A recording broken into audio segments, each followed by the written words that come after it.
Guten Tag. Guten Tag. Das ist einer Schleckenschlagen. Wo genau? Do you know what I just said? No, I didn't say anything. I said something. Well, if I remember 7th grade German, ich gehe nach Hause. So spät, something like that. Es ist schon spät.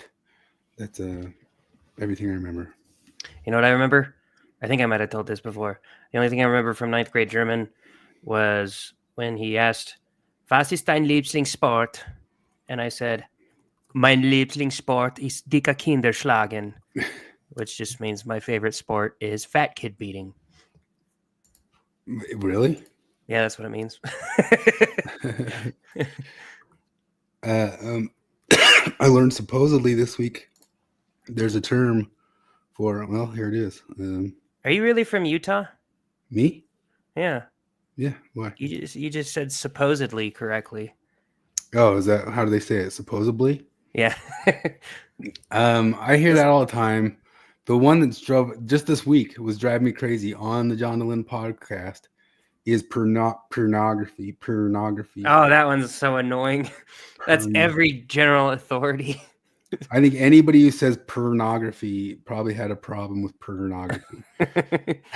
Oh, one of the bosses that was doing our morning meeting, he's the only person I've ever heard do this. He said, regardless, and then he thought about it for a second and corrected himself by saying, I mean, irregardless. The other one, which I don't know if it's Utah, because I think I hear it from California a lot too, is progressive. Like when people say that person's a progressive, it drives me nuts. I can't stand it. I want to say progressive. The one that I don't know why Actual Justice Warrior always says forward. Forward. Instead of forward. I think that's a New York one. I think it is. Yeah, maybe. I don't know. A lot of people use that one. Yeah, that one. There was a. Oh shoot! I forgot it. I had another one on the tip of my head, but I just learned this week a Heimscheiser. A Heimscheiser is someone who does not like to travel too far or who likes to do their number twos at home for any other reason. So I had a mission companion. Home shitter. Yeah. He like when he was in high school, he fortunately lived close enough to his home that he would go home to shit rather than just shit at the school. Man, I got to tell you, close to my first times of ever getting used to that in the world was in the MTC. And it's really? Like, it's like the trial by fire of where you have to do it. I mean, I didn't ever have to shower in elementary or junior high or anything like that. And so it was like the first place that you really were like tossed in like a bunch of cattle somewhere and had to do the stuff that way. Well, we had like separate shower stalls when I was in the MTC. What? They didn't have Tree of Life? Nope. Really? Yeah. You did not have to do Tree of Life? No. We heard about it, but no. Did it lead to too much gayness? Did they finally get rid of it? I mean, we still did gay stuff in the shower, obviously. Tree of Life is gone? I didn't even know that to this day. I didn't know that either. And also, when you were there, Chris, I guess because you were just like 1 year behind or ahead of me. Because the other thing that sucked about the Tree of Life is that they're like on each floor there was like one giant bathroom that had 3 Tree of Life spouts, columns. But we all learned it was, we got there and, because it's a continuous rotation of people. So you learn from the people before you. You could only run 2 of them at a time because if you ran all 3, there was no hot water. And so it's just double stupid. So there was only 2 of them going and you had like 13, 14 guys just standing around 2 of them. It was terrible. Yeah, it was ridiculous. It was the worst. But at the same time, I swear on my life, I hardly remember the MTC just for how tired I was for the whole 2 months. I just could have slept at any moment the whole entire time through. I remember a lot of it, even though I was horribly tired because my MTC experience, it sucks for a lot of people, but I got an extra dose of suck because I was there during the transition because for ages and ages and ages, the qualifications to teach at MTC was that you had to be a BYU or what was UVU before it was U, whatever, when it was still a college and not a university. You could, if you were a student at either BYU or UVSC, that's right, UVSC, you could teach there. But then the church did one of their just arbitrary rule changes, and they cut out all the UVSC people. So I had 9 teachers in my 3 weeks. Jesus. Instead of having 3 MTC teachers, I had 9, and half of them were just them crying about having to leave their job, and they couldn't understand why. And a lot of them just were like pretty open about the fact that like their hearts were broken and they thought it was stupid and arbitrary, and they couldn't understand why the brethren made this ridiculous decision. And so like it was completely just, yeah, like it just sucked. Like half of our lessons was just the teachers crying about losing their jobs. Yeah, I got to be there for Thanksgiving and Christmas. Oh man. Yeah, we had Holland came on Thanksgiving and Nelson came on Christmas. Oh, that's a present. Oh yeah. Man, I airballed all holidays. I was there end of August to. I got in Mexico on the Day of the Dead, November 2nd. So And they I didn't guess tell I you? hit Halloween a little bit. What? I think you told me like you didn't know that it was Day of the Dead or what I that had no was. idea. So you landed in Mexico during the freaky Halloween Christmas thing. Yeah. And all the kids were running up to me saying, "Give me a peso, give me a peso, give me a peso." I'm like, man, I'm not gonna make it through. I don't have this many pesos. I didn't know that was like their trick or treat. Uh-oh. Did he stop for you too? Yeah. Did I freeze up? Yeah, you Yeah, did for a you're bit. back now. Why? Didn't know it was their trick or treat. I didn't know it was their trick or treat, and they were to do the run up and just ask for a peso, right? Hey, here's a question. Have you ever heard of this? Have you ever heard of places where when you trick or treat, you're supposed to tell the person at the house a joke? If Yeah. they say trick. Well, no, you just say trick or treat, and then you tell them a joke, and then they give you a piece of candy. Yeah. Apparently, that's what I they do remember in people St. Louis. talking about it. Like, Morgan was baffled when she came here, and she's like, nobody's telling jokes? I was like, what the hell are you talking about? Was she from St. Louis? Is Morgan Yeah. from St. Louis? Yeah, she is. I wonder if Morgan can confirm this, because like my little sister lived in St. Louis for 6 months, and I'll never forget what she said. Because I'm like, well, what's it like there? She's like, it's just like here, except everyone is 2 levels dumber. Well, she lived in a nice part of St. Louis, like a suburb, but like she went and stayed the night at her friends a few times who lived downtown, and during those nights they would play firework or gunshot. I remember Just the other thing. to go along with the word Heimscheiser, a big word. I just wanted to play this one really good burn by RFM real fast. But what were you saying? Just because the other thing my little sister said about living in St. Louis, she's like, you know that stereotype about black people talking in movie theaters? It's 100% true. I just really rewatched that scene from Scary Movie, the first one, where they're gonna the scream thing is like gonna kill everybody, but then she goes and she's talking in the movie theater so much, the black lady, that everybody in the movie theater just stabs her to death, and the scream guy didn't have to do anything. He's like,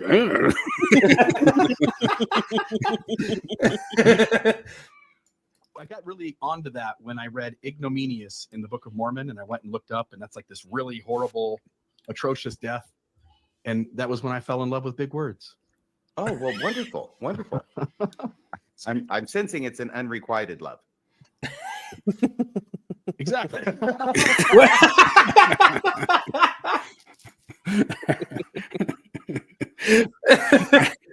I don't think you got the joke. Indubitably, RFM. That's a pretty good one. Unubiquitously, RFM.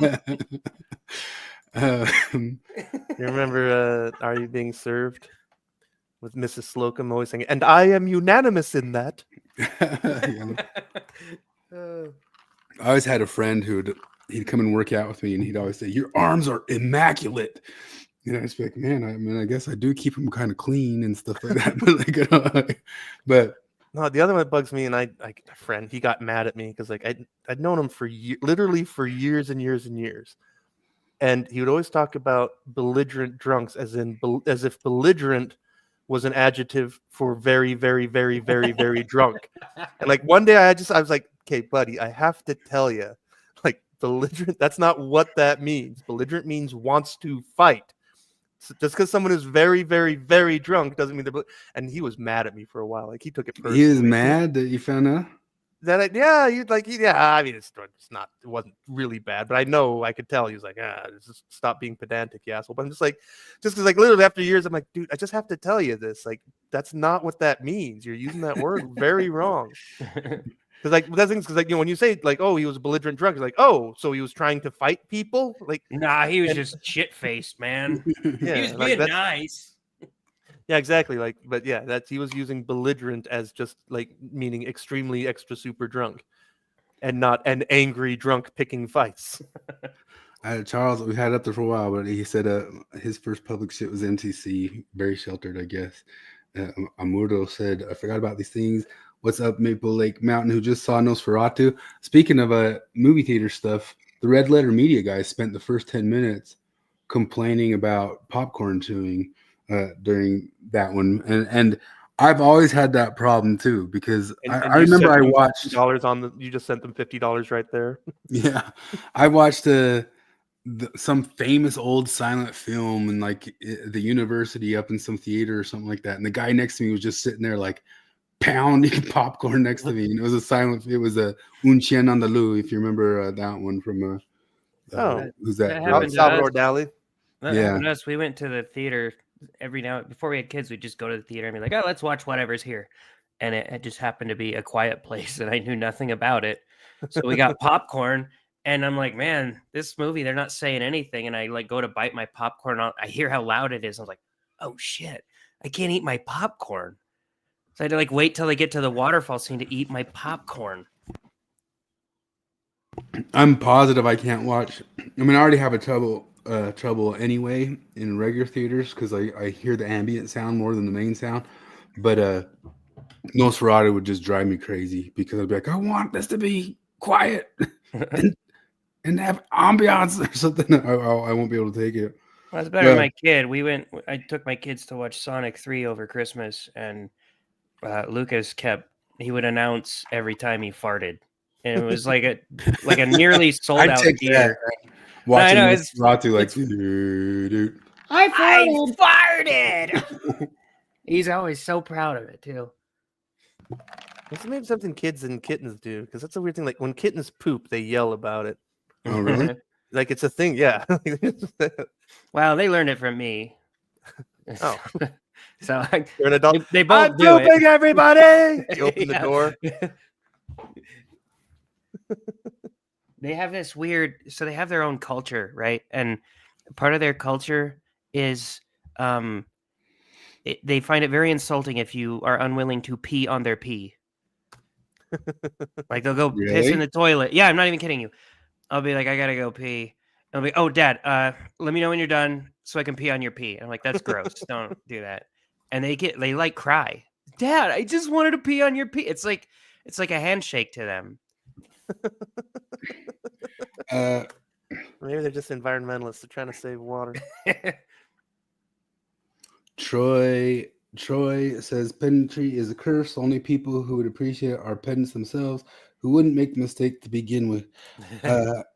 I agree with that. I've seen a lot lately. Actually, it's happened over on that new channel by the Bishop's interview. Just Risto is even talking to him a little bit. I'm not saying it's huge, but I noticed every single one of his critics in the comments, the only thing he mentions is how well they spelled or did their grammar or something like that. I'm like, come on, man, get off that sort of thing. And it reminds me of old Stephen Fry here. Do you remember this one? For me, it's a cause of some upset that more Anglophones don't enjoy language. It's probably too long. Music is enjoyable, it seems, so are dance and other athletic forms of movement. People seem to be able to find sensual and sensuous pleasure in almost anything but words these days. Words, it seems, belong to other people. Anyone who expresses themselves with originality, delight, and verbal freshness is more likely to be mocked, distrusted, or disliked than welcomed. The free and happy use of words appears to be considered elitist or pretentious. Sadly, desperately sadly, the only people who seem to bother with language in public today bother with it in quite the wrong way. They write letters to broadcasters and newspapers in which they are rude and haughty about other people's usage, and in which they show off their own superior knowledge of how language should be. I hate that, and I particularly hate the fact that so many of these pedants assume that I'm on their side.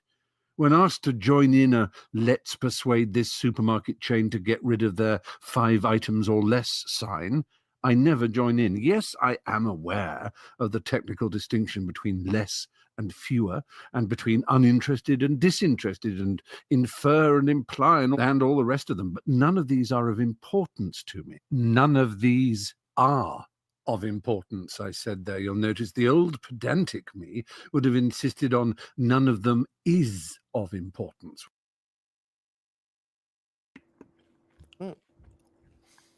I'm still annoyed every time I hear various different. Yeah, it's I still, know. it's not like a. I don't think. I bet you Stephen Fry can't even live by that like 100% of the time. Something will annoy him if it's said wrong. Only just. That's the one that gets me. Only just. Yeah. That's another one. Yeah. Only just. Yeah. I don't know. Yeah, the one that drives me nuts, my number one pedantic issue, which is kind of funny, is deconstruction. Man, Oh yeah, that one annoys me. I still hear the ex-Mormons, probably even more so than ever, if you just listen to that same episode with Delin and the kid who says pornography. One of the They ones talk that about Oh, their, sorry, go on. they talk about their deconstruction like it's a young women's medallion or something. I'm One of working the on ones my deconstruction. I'm going to have the medallion by next summer. One of the ones that annoys me is I see it a lot on the Movie Critic podcast, because they'll talk about like people writing themselves into books, and they'll always be like, she self-inserted herself into this book. a double thing like that. Yeah. I mean, that's there for like very unique. I can't find. I bet you I couldn't find the clip, Redundancies. and we would get pinged if we showed it anyway. But there's that wonderful scene in Venture Brothers where the one character goes, "Is this them?" The second guy goes, "Are these they?" And the third guy goes, "Who talks like that?" I think my favorite redundancy is cisgender women. Yeah. That's pretty redundant. Yeah, all those things. I think it's fine if you're like correcting somebody or just something you notice for a while or something. But I think if you're like derailing other arguments to get into pedantry like that, I think you're pulling a tactic, and you know you're pulling a tactic. Like you're pulling a What's dodge. that, Dan McClellan? Yeah, if you're getting into the yours and the yours, like especially like when people are typing over Facebook, half the people are on the phone walking somewhere. I'm talking about myself. You just start typing stuff out, and you hit things wrong with your thumbs and all that sorts of stuff. Nobody's sitting there writing their thesis on those things. So address the argument, not the yours. We had that one time. Me and my friend were having a drunken conversation at a Halloween party. We were smashed, and we're talking about the Gorillas, the band. You know, it's got the one guy that does all the music, and then the other guy that does all the animation. And we're saying like, how come we don't become a cartoon band, you know? And I was like, yeah, we'd be an untapped market. And he looks at me like I'm a fucking retard, and he does not drop it. He goes, "Are you serious right now? Do you know what the fuck a market is?" And I was like, "What?" And he's like, "We wouldn't be an untapped market. We would be tapping into a previously untapped market." I was like, "Yeah, that." And he's like, "No, seriously, do you not know what markets are?" And I was like, "Dude, I'm drunk as fuck. I misspoke. Shut up." And he kept going. He would not let that shit go. Yeah, it's ridiculous. The funny one about me being so pedantic about the word deconstruction is that the word is the word used by Derrida to talk about how words don't have meaning. And if people ask him if he liked the use of that word, he says, "Well, it doesn't quite get what I'm talking about," which is what Derrida would say. And half of all the shit that it gets into is how words don't hold their meanings anyway and change with usage anyway, and that's what the word means. And here I am being pedantic about that word. You know, that it doesn't make any sense, but it drives me crazy that it became ex-Mormoning young women's medallion in the ex-Mormon world. Well, I mean, I guess Christian too as well. No, it's everywhere too. Like the ex-JWs talk about deconstructing JWism. It's just the word now. It's the word Just now the for word. critically evaluating your belief. For critically evaluating your belief. Yep, I lost. I lose. And nobody knows its original thing of it being. It's like I used to think that dowsing rods worked, but then I deconstructed that. Wait, you mean you stopped believing it? Yeah, that's what I mean. I mean, we've gone over it a million times on here, but just for anybody if it's new, what it means by Derrida is he thinks words don't mean anything. They only signify something else that signifies something else that signifies something else. But they generally are kind of based around power. So if you go and deconstruct them, you'll find out they don't mean anything, but they're just trying to get you to do stuff. That's about what it is. Yeah, that's what Hierarchy, deconstruction means. power. Yeah. Anyway, let's burn it all down. Should No. we burn everything down? I have on good authority, because I am considering joining the Church of Horror, that if I just like burn up in a fire in the universe, I just become like so much atoms in a star, and that pixie dust becomes sort of Tinkerbell fairy dust that floats into the universe of a blink of a beautiful fire's fire. It burns stuff up and is gone, and it just did it to LA, and LA's gone. That was poetic. Yeah. You are already a star child. You are a star child. Yeah, fire's fire. It burns stuff up. After it burns up, it's burnt up. Like so much. I feel like what's that speech from that he gives in like Tears in the Rain? What was that speech from Blade Runner. Blade Runner, yeah. A fart in the wind. Fart in the wind. That would have been better. What you been following on the fires? Just everything's on fire. Everything Paris is Hilton's on fire. And that was funny because like they said, oh, Paris Hilton lost her home. It's like, well, I'm sure she's still got a place to stay at a hotel. You know? James Woods lost his home too. Yeah. Yeah. I feel bad like for even celebrities who lose their home. That sucks. But it's kind of the same way I would feel bad like if somebody broke into your house and stole your PlayStation. No, I feel the same way about people who didn't get vaccinated. They deserve to die. Like you voted for Gavin Newsom, you deserve to have your house burned up. That's the kind of person I am. Well, you get that James Woods has publicly expressed doubts about climate change. So he deserved this. Has he publicly expressed doubts about dumping all of your excess rainwater back into the fucking ocean? Yeah, I sent the thing to you today. Has he but publicly NPR expressed doubts about slashing your fire budget by 17 million? NPR today ran a story blaming climate change for the LA fires. Like clockwork. Just amazing. It just is. No, it's what you have to do. I mean, I just saw one earlier that I think it was Gavin Newsom saying that Trump's not allowed to join the conversation unless he, like climate deniers are not allowed to join the conversation, which is very convenient for the guy to say who's probably largely most responsible for this not being taken care of earlier. Do you remember the argument in the Book of Mormon between I think it was Alma and Nahor or Korihor, one of the two. I can't remember which one. They were arguing about the existence of God, and Nahor was telling him like God doesn't exist because this and this and this. And Alma's big moment was like, God exists because I see him all things. The mountains are there. The trees are there. Laughing the air baby. that we breathe. It's basically just like we need oxygen to breathe. If we didn't have oxygen, we'd die. God put it here. It's like one of the dumber reasons to believe in a God. But like that's what I feel like when I talk to your average lefty about climate change. It's always like, I see climate change they just assume all of the shit comes from climate change. Yeah. Anytime there's like, we got record snowfall in Tennessee, like, that's climate change. I see it in the snowfall. I see it in the fires, in the hurricanes that I am convinced are worse than ever right now. Well, that's just one of the genius things about changing the term to climate change, right? Because I mean, Yeah, It's Yeah. never not changing. So yes, it's climate change. I guess if they can they get a little bit more brave, they'll throw in man-made there. But what's kind of funny to me about it is like, I find it, you know how like for a while atheists were real kind of dickheaded to people who like offer them a prayer or something like that. A lot of atheists like got over it. But I almost feel like it deserves the same sort of thing that they used to give about prayers. Like, oh, you pray for me, was pray for your kids. Like, you announcing this is climate change in my face doesn't do anything.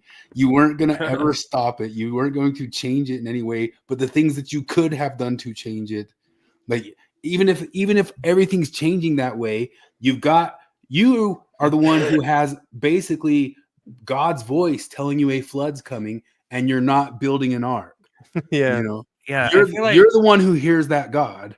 Where's your ark? I feel like if I were like Dr. Manhattan level powers, I would like appear to like climate people individually, you know, and like privately, and I'd say, look, it's the cell phones. That's what's doing it. If we get rid of cell phones, I'm God, I understand. So if we get rid of cell phones, then climate change will be totally fixed. And I'll present them with a button, and I'll be like, if you press this button, cell phones and climate change will go away forever. And I want to see how many of them actually try to press it, you know? Maybe 3. So, yeah, they didn't supposedly have water. They had planes grounded. Some of it was for the air, I heard. I heard also some of it was because Biden was in town and had like a kibosh on any sort of planes in the air at that moment, which I guess is on the screen right there. Way less firemen, undertrained firemen. People are pointing at the possibility of DEI firemen. Well, the Adam Carolla clip is pretty damning. Yeah, I guess I could pull that one up. But you know that Carolla, like people are like talking about it now. Carolla's repeated that joke on his show for hundreds of thousands. I remember him talking about that 20 years ago. Oh yeah, I'll pull it up. I liked when he was because way back when 20 years ago he talked about like for some TV production thing having a meeting with, they didn't have the words for it then, but it was basically a DEI person, and I just remember he said, I'm gonna call her Cinco de Mayo Angelo. Man, I really wish that cartoon he did for the Daily Wire had been good. Is it not? Yeah, I only saw I think I the watched trailer for it, and it didn't look good. Yeah, you watch the trailer, and it feels like it was written by like a boomer. You know, nothing that Daily Wire puts out looks well, like it's good. It's that Norm Macdonald adage of you have to love a thing in order to make fun of it, right? So if you want to have a woke douchebag in your thing to make fun of, you have to know a woke douchebag that you love. Yeah. And you have to make him likable. It's Ron Swanson, man. There's no way any writers on that show like libertarianism. But somebody knew a libertarian that they fucking loved, and they wrote Ron Swanson beautifully. Like Mike Judge likes grumpy old Texans. You can tell. Yeah. You know, and also like the guys who made Squidbillies. You can tell they love the South. Mm-hmm. You know?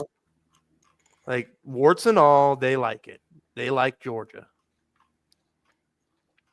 Didn't I share with you guys that thing of Carolla talking about it? Yeah, I don't remember. In the group, I know because I watched it. No, you didn't. It was on Ben Shapiro clip. I saw. Hot diggity dang. Well, it won't take me long to find because it's everywhere right now. But here, I'll pull up a different clip. I mean, there's just Hollywood on the Hollywood sign on fire. I guess Tarantino lives right by that. He was just recently on Rogan talking about how the fire stuff was there. But there's Karen Bass cutting the money. I mean, she was the one who complained that Ted Cruz was out of town during like his ice storm or whatever, and she was out of town in like Africa giving speeches or something like that. Well, do you know what she was doing in Ghana? What? Saving the world. Ghana had elected their first ever female whatever to a certain Oh my office. gosh, man, this stuff. This stuff has gotta go, dude. But like she knew that the people knew these fires were coming. Then she fucking went anyway. Man, well, I mean, I guess you could pull up like Trump talking about it coming in. Yeah, that's hilarious how he talked about it like 2 months ago, how terrible they are with fire. Yeah, I'll pull it up. I got that one right here.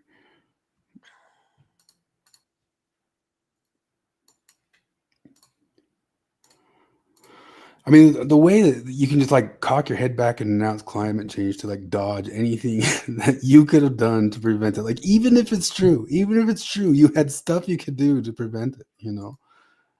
Yeah, well, They said, we have no water. I said, do you have a drought? No, we don't have a drought. I said, why don't you have no water? Because the water isn't allowed to flow down. It's got a natural flow from Canada all the way up north of water, more water than they could ever use. And in order to protect a tiny little fish, the water up north gets routed into the Pacific Ocean. Millions and millions of gallons of water gets poured.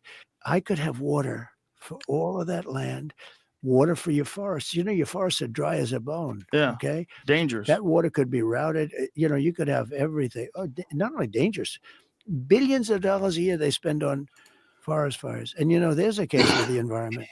They're not allowed to rake their forests because you're not allowed to touch it. And all they have to do is clean their forest, meaning rake it up, get rid of the leaves, get rid of, you know, leaves that are sitting there for 5 years. And We'll certainly get rid of the dead fall. And get rid of the trees that are fallen. Yeah. That, you know, yeah, aren't they like not allowed to do controlled burns anymore? Yeah, and all sorts of those reasons are why they can't like store water either. Victor Davis Hanson, who I've mentioned before, has gone. I mean, if you want somebody who can go into detail about all the water shenanigans in California, but they've been talking about those water things. I mean, the movie Chinatown with Jack Nicholson is about the water and the water rights in like the 70s or something like that. Here it is. Geez, I want to talk about my white privilege so badly.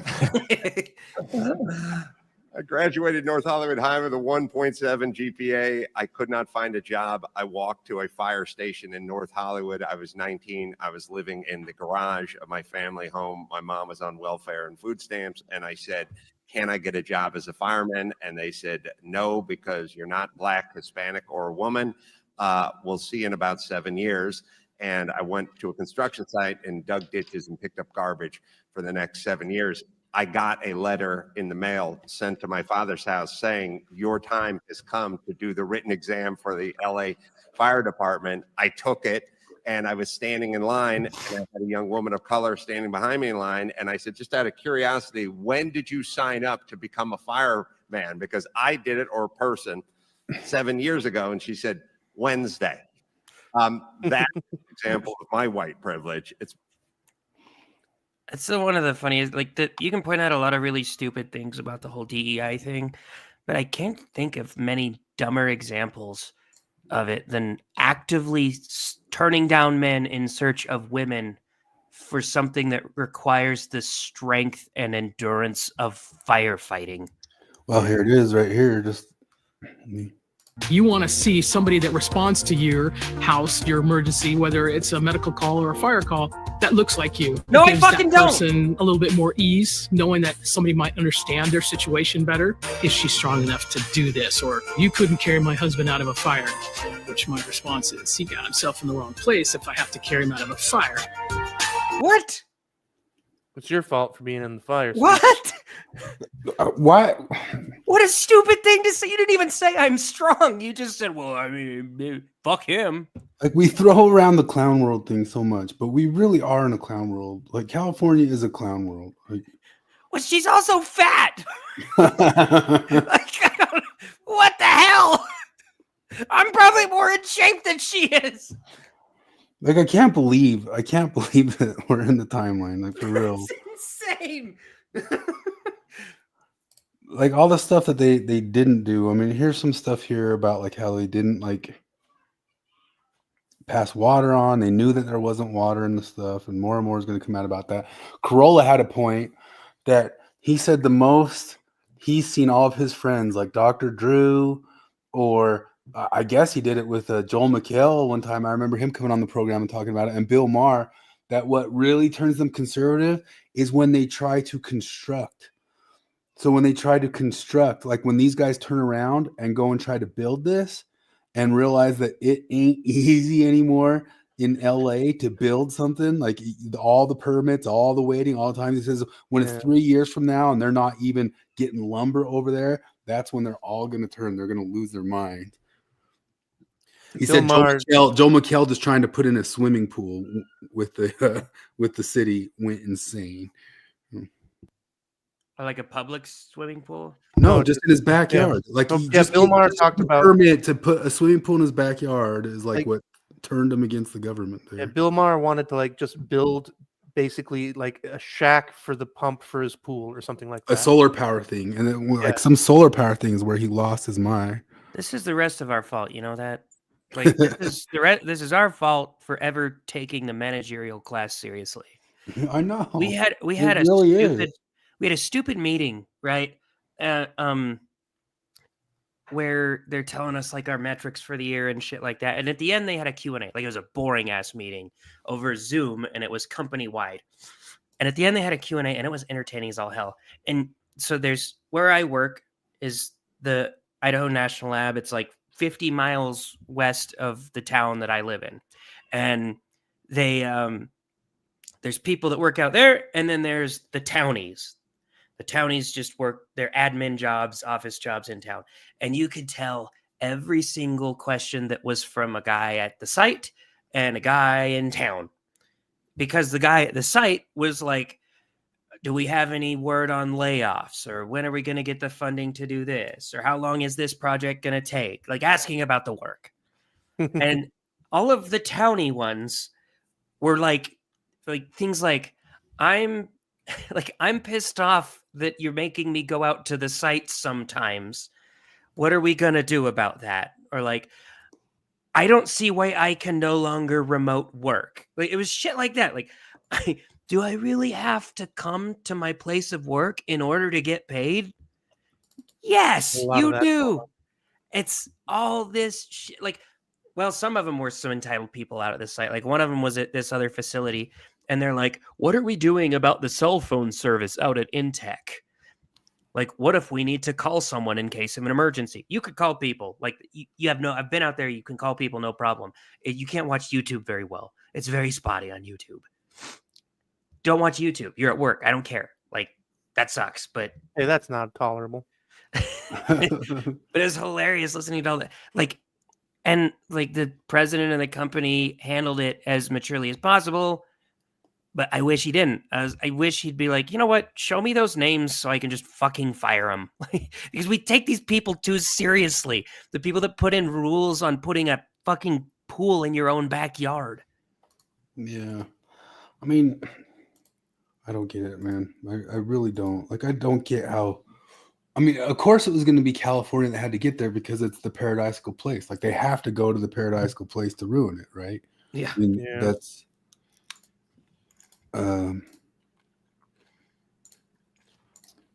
Here's this one that we had pulled up earlier. Do you remember the first time you ever saw like a controlled burn? Like I remember as a little kid driving by and seeing like some fires going on and being like, "What's happening?" And one of my parents was like, "Doing that." Yeah, and my dad's like, "Oh, they're doing a controlled burn." I was like, "Well, the forest is on fire. We should put it out." I was like, "No, we set it on fire." And I was like, "Why would we do that?" Like I was enraged that we were burning.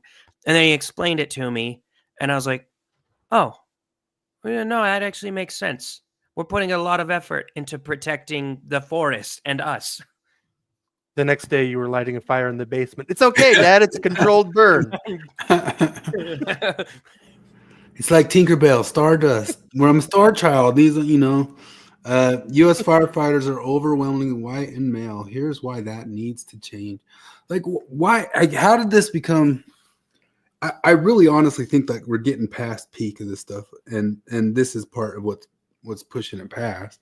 Is just because so obviously there's some footage. I don't know if I have the footage. I could probably pull up the footage of the head of the fire department of LA just talking about how she needed to hire diverse people and more diverse people, and that was her number one goal was to hire more diverse people. Oh, and about like I don't know, a couple years ago, they fired something like 150 who wouldn't get the COVID shot there in California and something like that.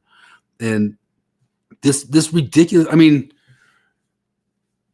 we don't have gulags, but the way that they reason stuff is so Stalin-esque. You know, they haven't been able to build up shelters where they could torture the people they don't like, although I know they would if they could. There's social media nowadays, so they can't do it. But beyond that, like their reasoning is just right out of like backwards Soviet Russia so badly. It's so ridiculous. Like, how did it get here?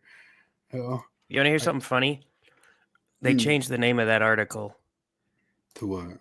I'm looking at it's making U.S. fire departments more diverse and inclusive. It's the only thing that matters in the universe. I know. I can't imagine, like, who made that commercial and thought that anybody gives a shit? Like, when you're sitting there with your femur poking out of your skin and trying to crawl away from the house fire and save your kid at the same time, the person that shows up to resuscitate you, you want them to look like you. So that... No, I don't. I don't care. Why would I care about that? Yeah, that's ridiculous. It's so ridiculous. I mean, if you send like an Asian woman who's 4'0" and that's it, I'm going to be a little concerned. But big black dude, awesome, save me. Yeah. Big Mexican dude, yeah, holy fuck, save me. I love you. Yeah. Like, can you really tell their race through all the smoke? You're Does it probably really unconscious. matter? Yeah. No, but like these are people who like would be upset. Like, hey, my doctor doesn't have my skin color. This bothers me. Be like that guy that cried when he got his first black Band-Aid. I can't believe they finally made black Band-Aids. I've been feeling so left out. You know, we had clear ones for like decades now.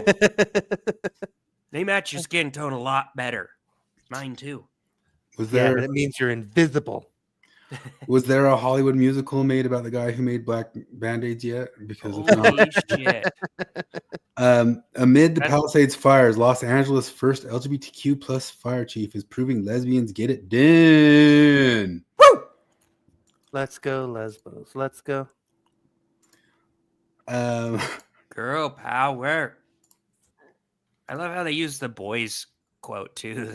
Girls get it done. Girls get it done. Lesbos get it done. Which it was supposedly ironic in that show, but that's like one of the things where, oops. It was ironic until it wasn't. It was ironic until they just went with it. Yeah. Well, girls do get it done. Yeah. Wait, really? Is this meta irony? Have we gone full circle? Don't worry, just eat the bugs. It'll stop the weather. Stop driving your car. It'll stop. I mean, I feel pretty guilty. I mean, I've been driving up to Park City for a while. I mean, I guess I caused that fire. Like Gavin Newsom, I have some questions for Gavin Newsom, but no, really, those questions are for me. I mean, what did I do to save California? Did I drive less? I mean, I drove so much. I caused that fire. Do you hear when they asked Gavin Newsom questions and his answer was basically, well, sorry, the answer to that is actually below my pay grade. He didn't say that, but he said like, well, that's, local government will deal with that. You really did? Yeah. Man. I don't know. That whole thing's infuriating, but I mean, I guess you could take your mind off it if you just share Joe, this myth. I love that as you've put together a coalition of other atheists that are supporting this movement and helping other people. Yes. That you're looking for who has this talent or that talent and just asking us, hey, where can I plug you in? And I love it because, frankly, I mean, the less we do Wow. through the churches, the better off everybody is. Should we share what we did yesterday? Yeah, I would love to. You know, the James Webb Space Telescope, basically cartwheeling around the solar system with us, with planet Earth. But if you somehow were to survive, just you, and the James Webb Space Telescope for the first time ever, only time ever, were to turn around and look back to where we are now, it would see you because you emit infrared light. This telescope that can see back to almost the Big Bang would see you glowing. You shut up. I'm having a spiritual moment. God damn it. We are Stardust, Flip. We Shut are the fuck up. Stardust. Get with the myth. Here's the thing, Owls though. would see- It can't turn around and look at us because it's got a giant shield to protect it from the sun. If But it he's- turns it around, the sun fries all of its optics. Oh, man. Quit being pedantic. Oh my Autistics god. always ruin religion, man. Asking the questions. Come on. see you if you were out late at night. And it's like, oh, that looks tasty. A little too big to bite, but tasty. Oh, it's Because you're Korihor. glowing light. Did you guys And see is my it any name? wonder? Because like I reject the label anti-Mormon, but I am definitely anti this guy's jackass. Anti-Corihorian. Anti-Corihorian. I'm Smokey the Bear because I want women to run to me from a fire, not to men, to the bear. And you're gaslighting the world. Yep. Because you are a star child. If you take an atom in your left hand, any atom of hydrogen, nitrogen, oxygen, carbon, probably carbon, and you take any atom from your right hand, both of those atoms were forged in the heart of a star that died. And the chances of those two atoms having come. Did it die from climate change? Did climate change kill that star? If all atoms were forged in the heart of a star, it's not all that unique that your atoms were too. You got. Okay, I'm sorry. No. Let me say 10 Hail Dawkins or something. I don't Can know. we have one religious moment once? Come on. That was my same bad. Star is so probabilistically low as to be virtually impossible. That's how many stars died in the making of you. I need to have a cheesy competition, cheesy music competition, because there was this and there was also the music behind. Did you watch what's the lady from the Salt Lake Tribune talking about the dangers of the BYU crackdown? And she had music in her thing. I'll pull that up later. No. You guys haven't been following the BYU? That's next. I've heard about it, but I made a joke on RFM's post about it. Yeah. And then some lady. So Peggy Fletcher Stack made like a whole video of they're trying to get the gay friendly teachers, and the music in the background's about like this music only for scary stuff. Corrected as this light. If I believe that there is a shared method, is the light of reason. And that is this. You and I, we glow. We emit actual light. Does this feel longer than 3 hour church to anybody else? Star children. And we do it only from one moment prior to which we didn't exist to another moment after which we don't exist.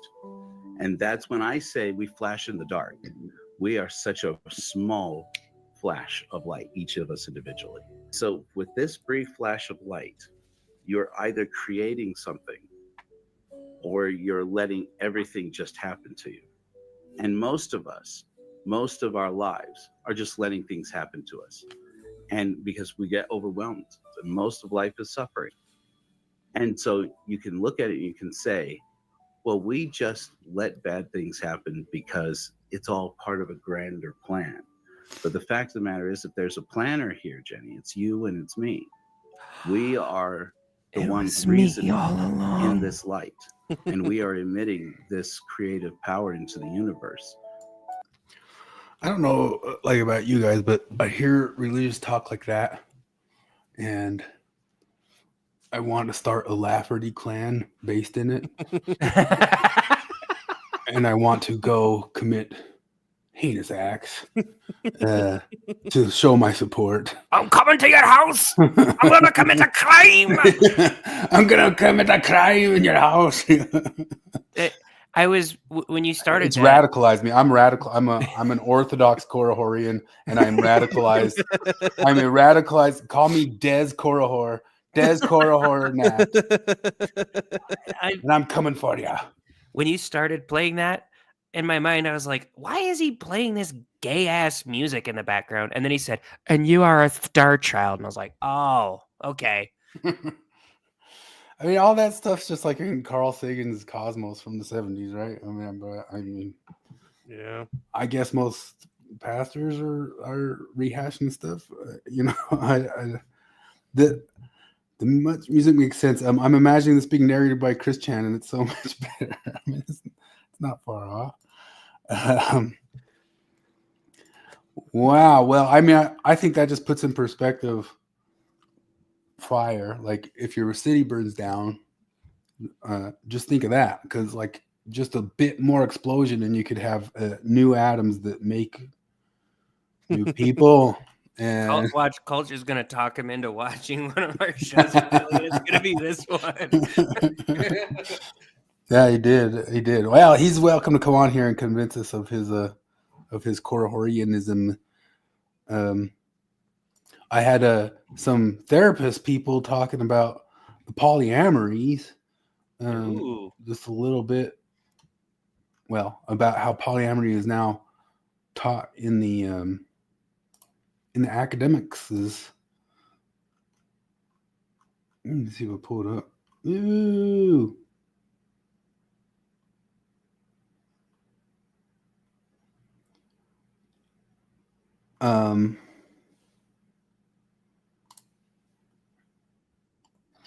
Let me see here. He was 55, 12? That's way too far into it. Do you guys believe that you should be allowed to choose polyamory? Like legally? No, I mean that you should choose. Like, I think honestly, if you're not into polyamory, you're kind of a bigot. To be honest. Yeah. Yeah, it was 55-12. I didn't believe it. Polyamory is for everybody. I watched this one. Some people are geared towards monogamy, Right. and that it looked like I had said something really offensive. Wow. And the way it was presented is polyamory is like a more evolved way of having relationships. And if you're still stuck in monogamy mode, it means you haven't done the work to get through your jealousy. And, you know, it's like I have to get out of this classroom and talk to somebody who lives in the real world. Oh my God. These are therapists at Antioch University.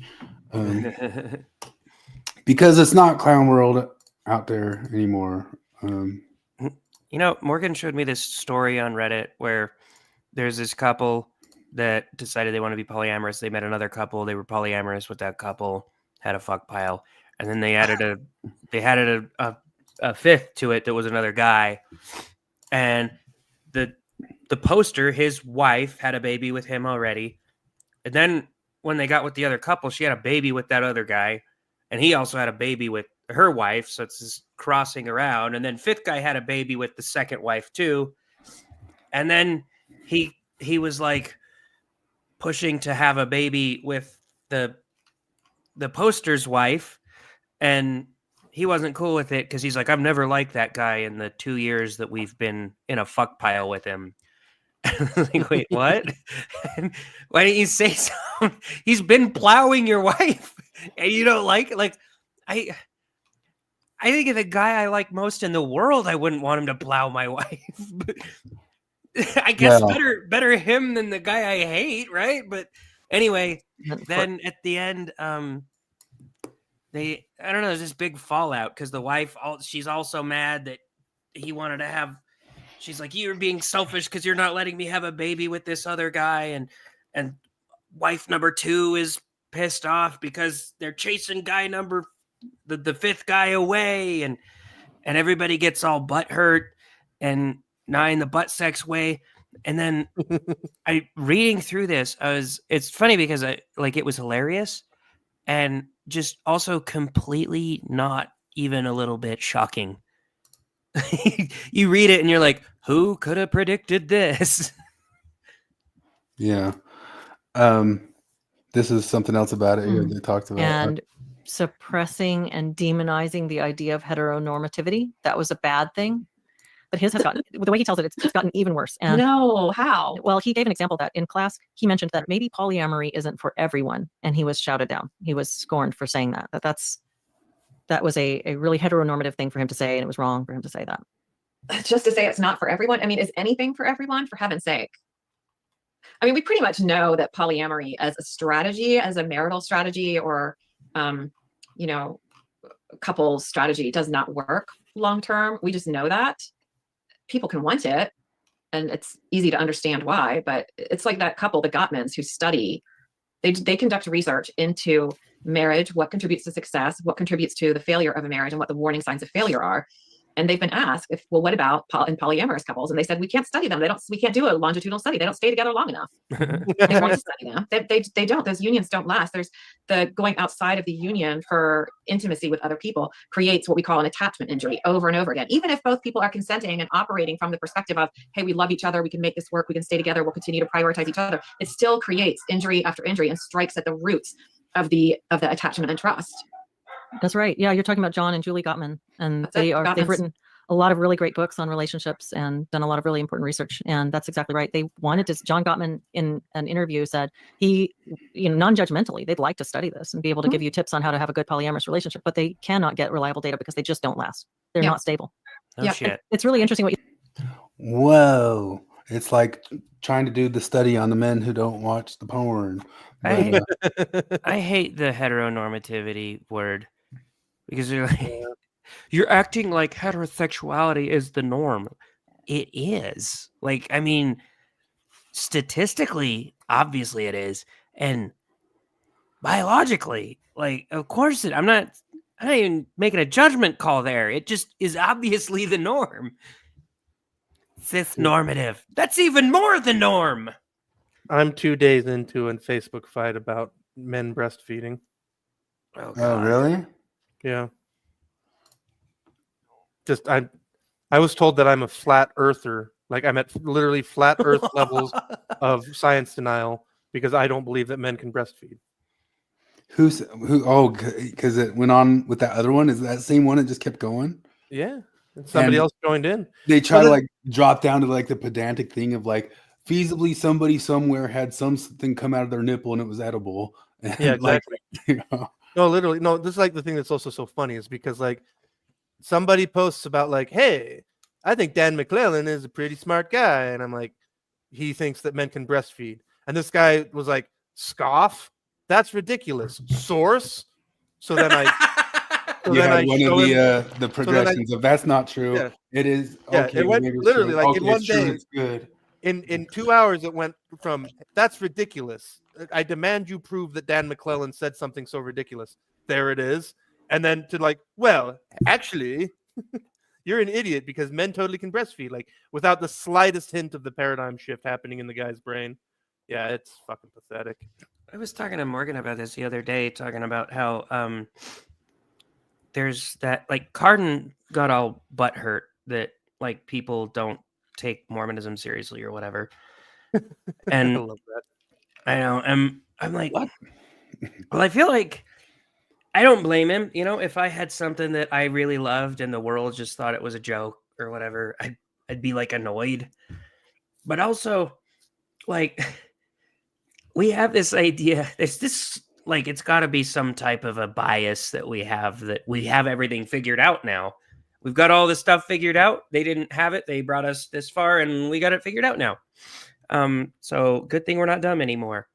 Yeah, we did the science on the polyamory. It'll last just like we did the science on all like the vaccines that they're good for 70 years because it's never once happened that anybody's had one for that long. Or, but the science is done. The science is there. But it's funny because I was talking about like Cardin was saying people treat them almost like flat earthers, and I was like, well, there's a lot of materialist claims that just don't pan out when it comes to Mormonism. So I almost get that. And Morgan's like, how do you decide how stupid an idea has to be before you just dismiss it outright? And that's a thing I've thought about for years.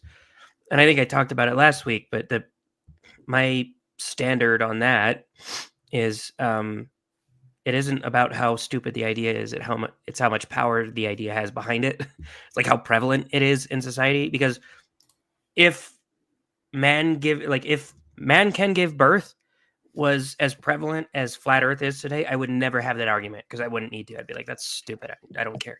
But it's very prevalent. Also, I think and I tried to sell this to Morgan. I think she bought it, but I think the thought that man can be pregnant is a dumber thought than the Earth is flat. Yeah. And it's No, because, like, cavemen had no way of knowing that the Earth was round.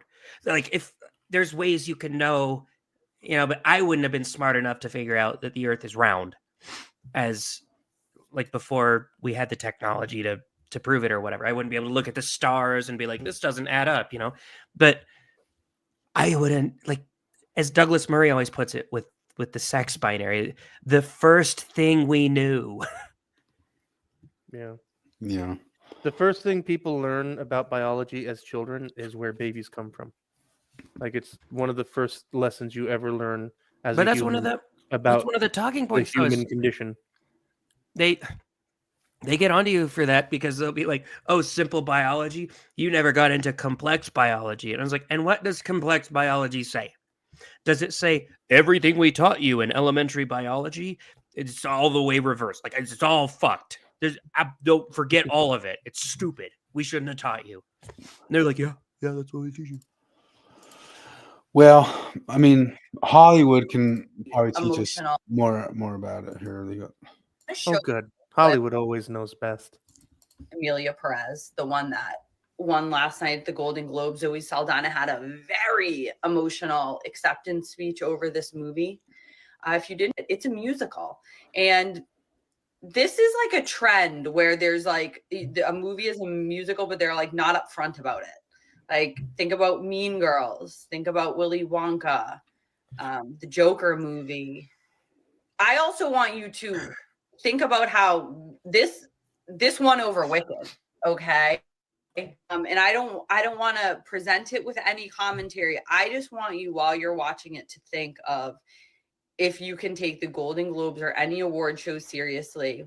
That I should say, like, this commenter here is like a lefty person too. It's like stuff's breaking through to people.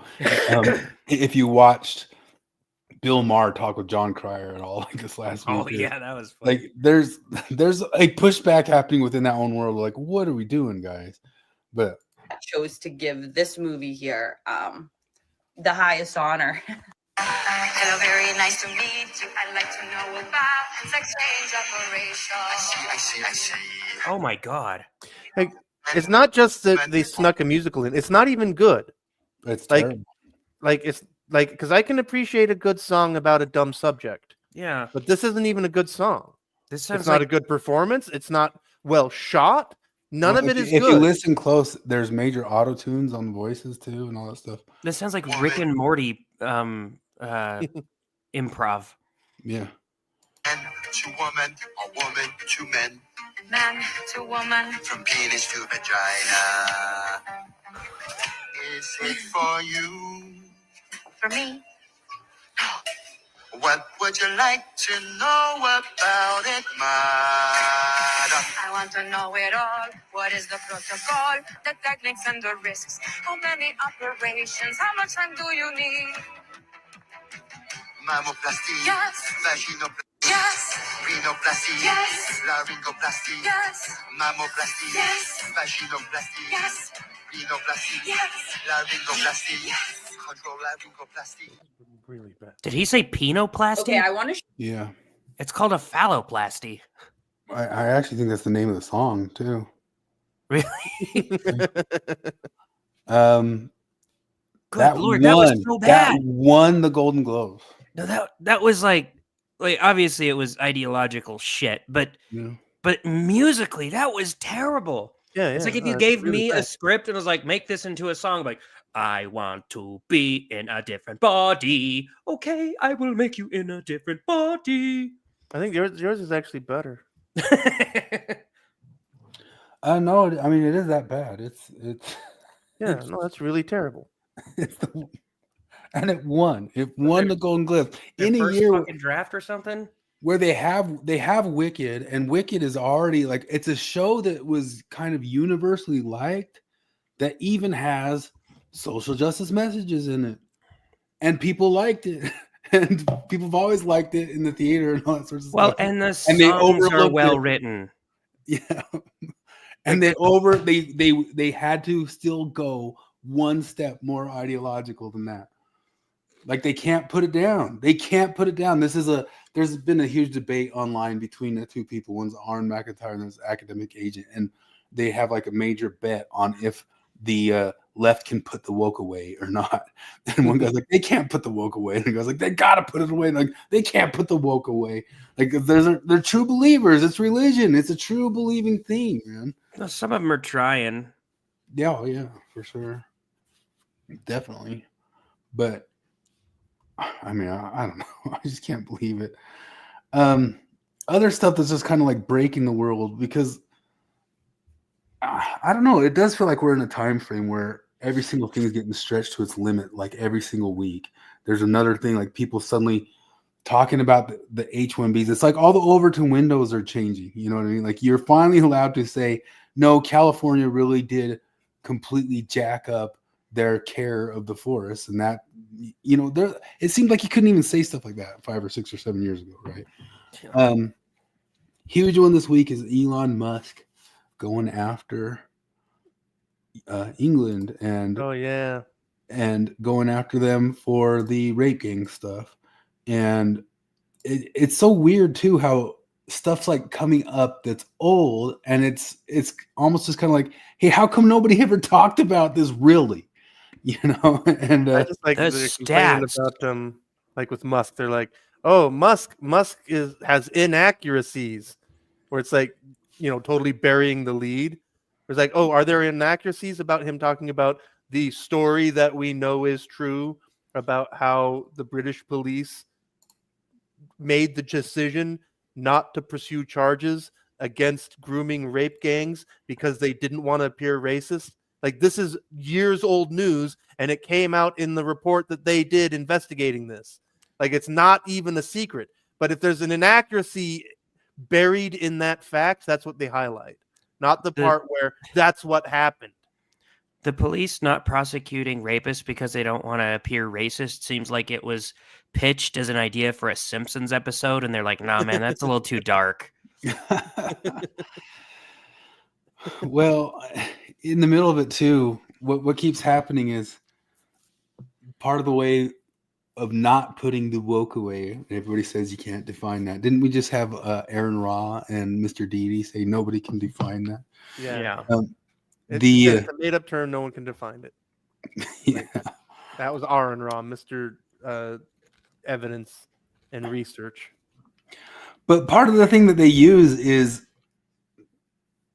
you can call it wokeness or not, but it's just kind of like learning a technique they can use, is they're all acting like Jess Phillips, Keir Starmer, Gavin Newsom, that Cass lady who's the mayor of LA. They're victims, like they're getting victimized, like getting people noticing stuff about them online is victimizing these poor little victims. Do you remember how we first learned about Jess Phillips? At least yeah. how I did. I wouldn't even. No, it was even before that, because like that started because he was tired of talking about her, but another member of parliament was talking about, because like he said, oh, we have Women's Day, all this stuff, you know, they're talking about Women's Day, and a member of parliament was talking about, like, he listed all of the issues men face, including suicide, and Jess Phillips laughed. She laughed in the fucking parliament. I do she remember laughed at him talking about male suicide. Jeez. Yeah, I do remember that. No, she's a classical evil feminist. Like, she doesn't even mask her hatred of men. Yeah. Sorry, I'm a little lost here. Yeah, I think of the people I dislike the most, I don't think I could laugh about their suicide. Yeah, no, these people are. I mean, it's feminism is a hate movement. So, you know, one of the things that's come up is that Keir Starmer was part of the people or inside of some group that helped cover up the Jimmy Savile rape stuff. And one of the reasons he doesn't want an investigation in all this is because he really is tied in some sort of way to Jimmy Savile. If you know the Jimmy Savile details at all. Savile. Oh, am I saying it wrong? Yeah. and You the only- pedant. I know. Is it no, your? I'm just kidding. It was I learned that when Stephen Merchant was on the Norm Macdonald podcast, because Norm Macdonald was saying Seville, and Stephen Merchant corrected was like, "Don't make him sound posh. It's Savile." Because the Seville is a famous posh hotel, but Jimmy is not Seville. He's I dead Savile. serious didn't know it was that until now. Is it really Savile? Yeah, I've, Jimmy I've Savile. always heard it. I think pedantry is as squirmy as humor. Because there's things that are funny for a little bit. There's things that are timeless funny, right? But there are also things that are funny for a while and then they get old, and the people that hold on to them are the weak humorists. And I'd say the same thing about about pedantry, right? It used to be correcting the right your or their, that used to be what the pedants did online. But we've moved on. And anybody who does that in 2025, hell, anybody who still did that in 2020 was just a wannabe pedant. Yeah. Well, I mean, I guess that's another way to derail a conversation is if you want to criticize Seville or Saville, they can say, you said his name wrong. Yeah, well, I'm talking about the grape of 400 children. Well, say his name right. Apparently, he even had sex with corpses. What? The guy was like just all of the creepy, sexy paraphilias in one guy. Like he just had no limits. I'm sorry, are you a necrophobe? Oh, I don't mean yucking someone's yum. We don't yucking kink is shame yum. here. Your yucking is yum. No Yeah. wonder you're an anti-Corohorian. You are. I'm yum yucker. You necrophobic bigot. Yum yucker. You can't even be a I'm Corohorian. gonna if you legally want to. change my last name to Yum Yucker. I like that. So one of the things that you might worry about finding out that there's like 50 different cities with different gang rapes going on of young women, and the police wouldn't do anything about it because they were worried about what would the people say about the communities that were there, or that the FBI was worried about the attack that killed 42-year-old Army veteran from Houston. Some Muslim residents worry about the impact that this will have on their community. And Jared made these. I think it might work pretty good with the slideshow. Jared's a little Norm thing, just boo. Boo. It was in between all three of the pictures. It was Muslims most affected. What was his exact thing about it? It was like about an atom bomb. Yeah, it was like when terrorist attacks were going on, and his friend told him, like, man, I really worry about all my Muslim friends now and how they might be perceived. Do you remember his joke about Bill Cosby? It was all somebody said to me, the worst thing is that we trusted that guy and we watched him every weekend. He was just our favorite, and he was just lying to us. He goes, "Hey, that was the worst thing, because I think it was the rape." Oh God, I get so sad about Norm. Yeah. So I wonder how many famous people really lost a house out there. I think a lot of people really did. Corolla's out of a house, he said, and that's where he was living. Yeah, there was James Wood, there was Paris Hilton, Miles Teller, Steve Gutenberg. Oh yeah, John Goodman. John Goodman was up there. Yeah, man. Yeah, I mean it's a bummer for those people. Let me see if there was just a couple more clips on the fires. I don't know. Razor Fist did a good video on the stuff that they were screwing up around there. Yeah, I don't know if I'd have time to watch the whole entire thing. Here's a little clip on it.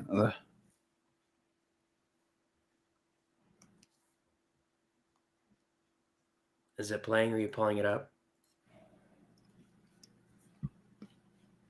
Do I still have that? Oh, this thing always blocks. Yeah, you still have Like when this goes up, it should, like when I choose it, it should bounce that other thing off. Anyway. What happens after natural disasters is usually incompetence from politicians and local officials, and Los Angeles is no different. Today we learned in all of the 29 fire departments in LA County, there are not enough firefighters to fight the fire. Now, it would have been nearly impossible to have the exact proper amount of firefighters ready for this, but firefighter recruiting has not been very successful in LA recently. A lot of that has to do with the LAFD chief, whose initiative over the past few years was to get more firefighters who are women and of the LGBTQ community. To tell us about their vision for the department's future, one that includes a 3-year strategic plan to increase diversity. People ask me, well, what number are you looking for? So I'm not looking for a number. It's never enough. As NPR put it, fighting is mostly white and male. A California program aims to change that. That's not even to mention the 113 LAFD firefighters who have been removed from duty without pay for failing to meet city's vaccination mandate. And then there's the mayor of LA, Karen Bass, who for some reason was in Ghana yesterday as her city was on fire. Now, I'm all for individuals taking vacations, but if you are a elected official, specifically the mayor, probably should limit your trips outside of the state, specifically outside of the country. Karen is under fire for slashing fire budget last year by over almost $17 million. Today, when she returned home from Ghana, she was met by reporters in that little, the thing that connects to the plane. She answered nothing and ran away. Citizens an apology for being absent while their homes were burning.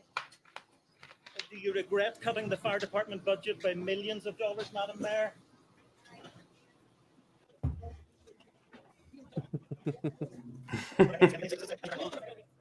If you are wondering where you can help out for wildfire and disaster relief, here are two charities. One is the California Fire Foundation. I just leave one up. No, you have no money, no California. I'm about to do a dichotomy. Okay. Yeah. There's two people in this world. There's NPCs and there's noticers. And no noticer can go for more than, 23, 25 years of life and honest to God, maintain a belief as a blank slater. And that's what these people have to be. Like that fire chief, she has to be a blank slater to actually believe the things that she says that she believes and actually try to recruit women. Strength differences aside, the blank slater would say that there's no difference in inherent interest between male and female in becoming a firefighter. There's no inherent difference. It's all socially conditioned. And she's not a noticer. She's an NPC. Well said. Well said. There's either noticers or NPCs. Which are you? What makes what makes you thrive? Oh God. He tonked her. Anyway, the thing I'm most worried about right now is that BYU's gone all authoritarian. Oh. Except I'm not worried about this at all.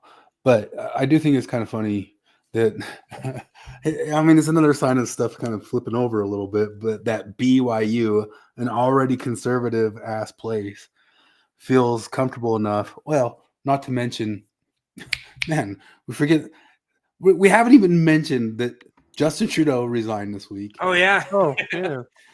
And sort of. on the same day that Kamala Harris had to certify Trump as president, all of which were 4 years from January 6th. So much stuff is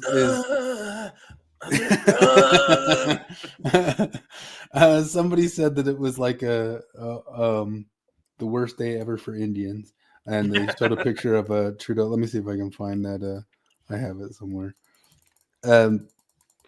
I can't believe that actually happened on the anniversary of all that sorts of stuff. I know. I was shocked when I was like, did he just not have it? Was it already scheduled for this day? And he just looked at it and he's like, fuck. There it is. Tough day for Indians.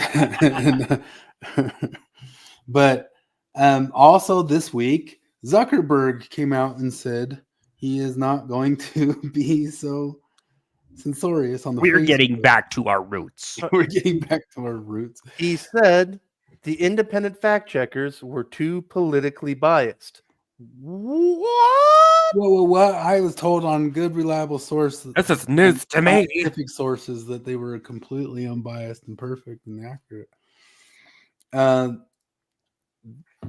That stuff cracks me up. But I mean, all that stuff just kind of seems like stuff is shifting a different direction, you know. But they can't put the woke away. Double down. I always so the fucking gaslighting, man. I always wish like I could just go back in time. Like I had the ability to go back in time like 6 months or a year at the most, you know. And I'd take headlines from today and I'd show it to people a year ago, and it'd just be like that Will Smith meme where it's like, you know, like people saying, I don't know why you think that Facebook is biased. Well, here's the fucking CEO admitting it. I don't know why you think the COVID vaccine won't cure COVID. It's like, here's everyone pretending that you right now weren't saying this. Well, he was told that he had to from the FBI too. So that's going back to the Rogan stuff. But they're going to stop censoring everything. Actually, one of the things they said that they're not going to censor, and I saw people freaking out about this on the Twitters. I think I have it right here. Here, hold up. Meta's new content moderation policy is disgusting. Being LGBT was declassified as a mental illness since the late 1980s, and being transgender was declassified in 2019. The policy fosters abuse and stigma against LGBTQ people. That will lead to serious consequences for our safety. So one of the things it says is they will not censor you anymore for claiming anything like that as a mental illness. We're still saying Trudeau, by the way. But you read it, you know. Wait a minute, you're telling me that... Why? It says view and stream. Like, come on. You're telling me that they're saying that gender dysphoria is a mental illness? You are allowed to say that again now without getting kicked out of groups with Wow, that's hate speech to imagine that somebody who wants to mutilate their body to match a body that they could never ever ever match might be mentally ill. Sounds nuts, but true. Nuts. Anyway, in the midst of all that, I guess Steve Pinecker was actually one of the first persons who started releasing this. We even mentioned him talking about it a couple times ago. But Peggy Fletcher Stack put out this big video of BYU's kicking out all the Entryists. No, I mean the progressives. And Jacob was just actually on with Steve today, and they kind of had a little bit of a debate about the whole entire thing. But the video put out by the Tribune of like, oh no, who will think of the Entryists? Was pretty interesting. Without being subscribed, we recently Tribune wrote an article and released a video about BYU. Some of the faculty that I talked to called it Clark Gilbert's So here it is, the competition for other cheesy music on a black box. It says, you know, the form says you have to support church doctrine. You can't oppose church doctrine. Yes, this is Did they get the cinematographer from Schindler's List to film that? You know, one of the things they have to sign off on is that they won't view pornography. The big scary music and story is all because the church expects its teachers to actually uphold and support church teachings. Some of these things are not doctrine, and some of these things are open to interpretation. Yeah. And do you know who provides authoritative doctrinal interpretation in the church? Not you, not professors, but church authorities. Flip's about to say I'm reading Jacob about Hansen. Brigham University, and it's for to have faculty all follow a particular set of behavioral standards that even go beyond the church's own standards. Again, the church's standards are determined by church officials. Peggy may be of the opinion that they go beyond the church's standards, but she is not a church official. I'm Elder Clark Gilbert, and I currently... Most of these changes have tracked to the administration of Clark Gilbert, who is a General Authority 70 and the Commissioner of Education. In other words, a church official with priesthood authority over universities is ensuring the faculty at a church university are not undermining church teachings. How is this even a story? And it's a form that goes beyond the temple recommend. All faculty already had to have a temple recommend. This is an additional form, and it includes a promise to support the church's stance on marriage, family. I don't think all faculty had to have a temple recommend. I know somebody who's a Nevermo who teaches. If you're a there. member, you have to, don't you? I know a Nevermo who teaches biology. No, but if he's saying if you're a Mormon, you have to have. If you're a member, I think you have to be in good standing. But if you're a non-member, you just have to follow the honor code. I thought. Family and gender. Huh? Of course it does. How is this even news? Breaking news, everyone. A church expects its teachers to, wait for it, believe in basic Christian notions about gender and sexuality. These standards go well beyond what is expected of members to get a temple recommend, allowing them into the faith temples. No. This is literally one of the temple recommend questions. Do you support or promote any teachings, practices, or doctrine contrary to those of the Church of Jesus Christ of Latter? Did you have a comment? Well, I don't know. I don't know much about the rules at BYU, but I will say the criticism of, like, when I was at BYU Idaho, the rules to be a student or teacher at BYU Idaho went above and beyond the rules of being a temple recommend holding member in good standing. Like the no wearing shorts, the no having a beard, the no extra piercings, all of that shit. Like, it was above and beyond what you had to do. But I think it's the no gay stuff is across the board. Yeah, no. So that's what she's trying to do. She's trying to sort of conflate the two, because I could point to those things where it is above and beyond, and she'd be like, "See, we should let students be gay," and I'm like, "Well, okay, that's." I mean, I think students can be gay if they want, but why are they here at the Don't Be Gay University? Yeah. I'm not going to watch this whole entire one because I'm going to flip over to, I don't know. I just think it's all kind of rich because the universities became such ideologically pure places for the opposite view of this stuff. And they were chasing people out for a decade. And now one that has the, what's the old Conquest three laws of The Roberts Conquest laws. Yeah. Any conservative any organization that isn't explicitly conservative will lean to the left. Yeah, something like that. Drift to the left. Yeah, here it is. Everyone is conservative about what he knows best. Any organization not explicitly right-wing sooner or later becomes left-wing. The simplest way to explain the behavior of any bureaucratic organization is to assume that it is controlled by a cabal of its own enemies. I love those. He says it's his hard laws of politics, and I think that's kind of true. But you have one organization that's just slightly starting to say, because I bet you they won't even crack down that hard on this.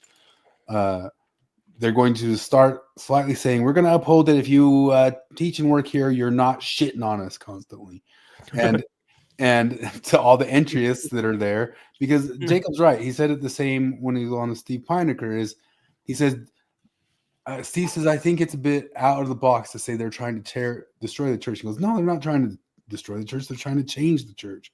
Like, that is without a doubt, like what somebody like Dan McClellan is trying to do, or what Jim Bennett is trying to do, or they're trying to be entryists and change it into whatever it's supposed to be from when you get the entryists to enter into something.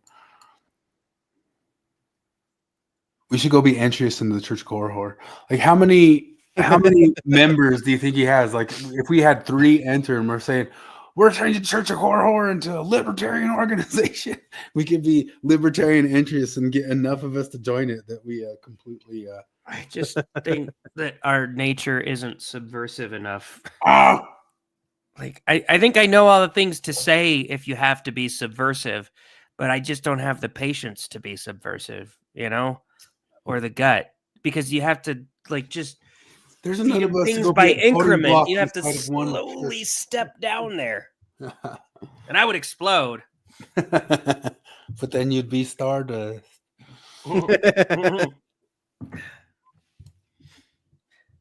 How's that comforting? I say that every time we bring this up. Anytime I hear the Carl singing, "You are stardust," I'm always like it's an interesting fact, but yeah, it's an interesting fact. But I take no comfort in that. I'm not gonna be like, "Oh, the atom that's right here on my temple is it's gonna go off." I don't care that It might be little part of a girls die of cancer. We're stardust. Yeah, Fine with it it's all like an now. escapist thought to like just get away from everything or pretend that. That's why I usually joke that like no, that all that stuff in the universe is fire and cold and death. It's not it's not happy nihilism. It's not Tinkerbell stuff. If like that's the thing that you believe, a fire in Los Angeles is the end of Los Angeles and it's gone. You know, there's no well, but it blipped and existed for a moment in our, you know. There was a piece just of gone. stardust of an alien woman billions of years ago after she died, and it connected with the piece of stardust from her mate when they were married, and it formed a comet, a meteor that hurled through space beautifully, and those two atoms, they clung together like man and wife, and then they got hit by another meteor and separated, and that was a billion years ago, and now they're not together anymore, and it's really sad for a billion years. Do you remember Flip when Radiolab did that episode? It was one of their first 3 when Radiolab was really good about Yeah, death. that was a long time ago. About I death. love that episode. And they talked about like the details of the concept of maybe the last time anybody who remembers you ever speaks your name, like that's like the real like second death or something like that. Yeah. But if you're going to be a nihilist and all that sorts of stuff, like sooner or later, any concept of Beethoven is going to melt into the sun. And even that will be gone, and there will be nobody to cry a little tear to say, but it was glorious. Like there's nothing, there's nothing there to do that. It's gone. It's gone. Like that was the hard mushroom trip that I had. Everybody else has this thing like, we're all stardust and Tinkerbells. And I had a freak out like, no, that just means it's gone. It's just dead. It's gone. It's just gone. And Yeah, man, my bad mushroom trip was just I woke up rocking back and forth in a cold sweat, apologizing to God and tell him that I would have a kid, and asking my friend if I had pulled my dick out in front of anybody, and checking over and over if I had shat my pants. Jeez. Oh, it was bad. And like every single time, I mean, it's been a long time, but every time I take mushrooms, I have that little moment of panic of like, is this the time that I do something fucking nuts? But nah, I've always kept my head. I hadn't done anything crazy. Like I hadn't really. I sort of passed out once, but this thing I'm talking about is the only time I had like a rough time because I was looking at a universe book, and I'm sure guys like the Korihor pastor. I don't have his faith. If he was sitting there looking at the universe, it'd be like, "It's so beautiful, stars and explosions," and I looked at it and said, "Death!" and it made me also go like, that nihilism thing's not such a fun idea if you really think about it, you know. And so of course, like later when people say, well, wouldn't you hope for something more? Of course I'd hope for more. Like it's just goneness. I wouldn't be able to think. Nobody's gonna be able to think and feel if it's just goneness. But it's just goneness. It's just goneness. If that's what it is, it's just goneness. That's one of those famous Hitchens lines. I can't remember some TV show he was on. He's like, well, what's your opinion on the afterlife? He's like, well, I'm for it, but I don't think it's going to happen. You know, like, yeah, it sounds cool, but it's not real. Yeah. I've told you guys before, I think I've said on here, but my only other really dumb thing, and I guess this is why shrooms didn't work on us and make us Kara hippies or something like that. But I got in my head about, no, doesn't anybody just see that like golf's just a game, man? It's just a game, and all they're trying to do is put a ball in a hole. Don't they see that it doesn't mean anything? And I got in my head like I could march out to that golf course and just tell everybody like, dude, you're just putting a ball in a hole. Don't you see it doesn't mean anything? And when I woke up the next morning, I thought, sweet, merciful Jesus, that is stupid. I'm stupid. This is all stupid. Like, of course, like it meant somebody was trying to, like, it was just so dumb. I remember you saying like that you were tripping on mushrooms and had the thought like, there's nothing physically retaining me from going onto that golf course and punching Tiger Woods in the face. Yeah. And when I woke up, because I was just thinking about like how dumb it was to just like realize that the things they're making meaning out of isn't real. And it made me feel like such like a 10-year-old the next morning. I was like, oh yeah. geez. And our first time doing it, I had two friends that were both sitting on a couch, and they were like, man, we were all getting high as hell, and they were sitting there like bummed out that they weren't getting high. And at some point they started arguing over which way the house was tilting, and they're like, man, I'm not high, but the house is definitely tilting to the right. No, dude, I'm not high either, but it's definitely to the left. And I was like, yeah, you guys are high. And they're like, you wouldn't know that because you're high. We're definitely not high. And I'm like, the house doesn't tilt. Yeah, and then no, I we're said all on the something same plane here, equally guys. stupid. I looked at my friend and I told him, whoa, dude, your outline is gone. And he's like, what? I was like, your outline is gone. Your color's just spilling. Like, humans don't have outlines, you retard. And it's because I had watched that episode of BoJack somewhat recently where where he goes on a trip and loses his outline. Yeah, I really liked BoJack's demonstration of like a bad trip.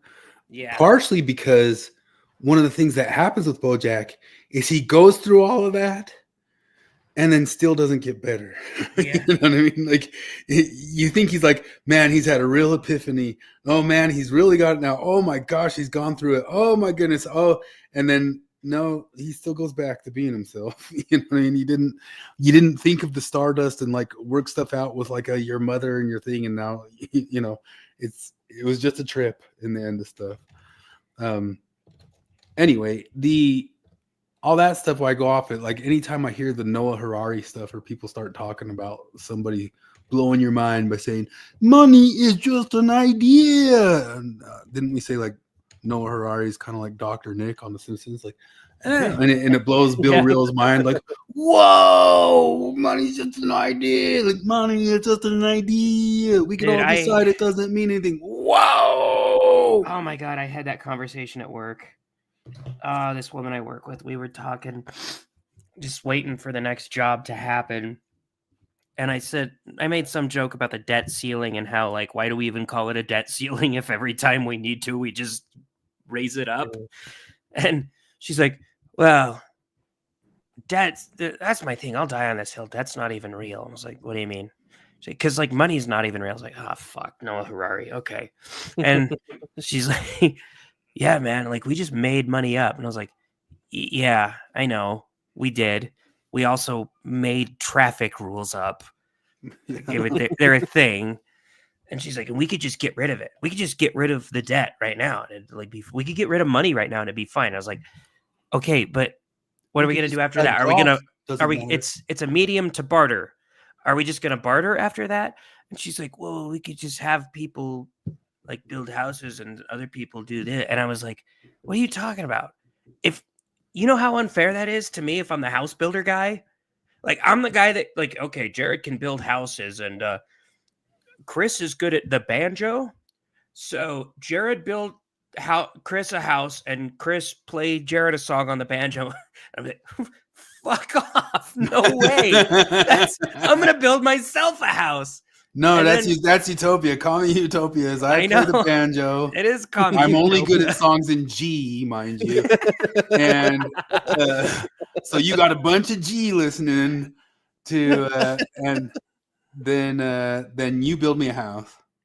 Yeah, and it's funny because then I mentioned something about communism, and she's like, "Yeah, communism would totally work if there's just something evil in humans, you know, that won't let it work." And I was like, "Okay, does your ideology seriously not take human nature into account? That's a shit ideology." But also, no, it's. I don't know. I went into the weeds with her, and it was so much of it is just that. It's general platitudes if you really think about it. Like how many times this week? I think we shared a couple, and I just saw one before this, but I didn't save it. And I get so tired of seeing them. And one is just like, if you don't want homeless people, house them. And you're like, oh come on, man! Like come on!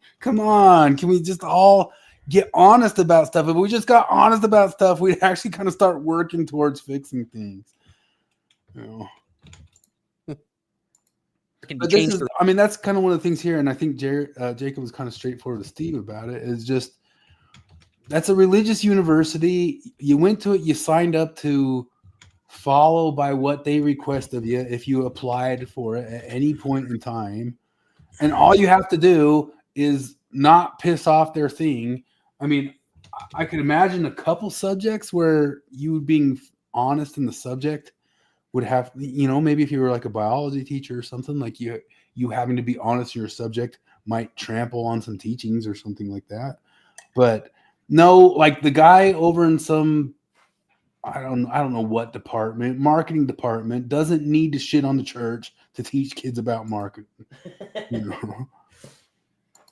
Or a social transition, then an honest person. But a bunch of them, like so many different teachers nowadays, think that they got to go in and be missionaries and missionaries for the new boomer truth regime and teach people that it's very, very important that we have lesbian firefighters in California, kids.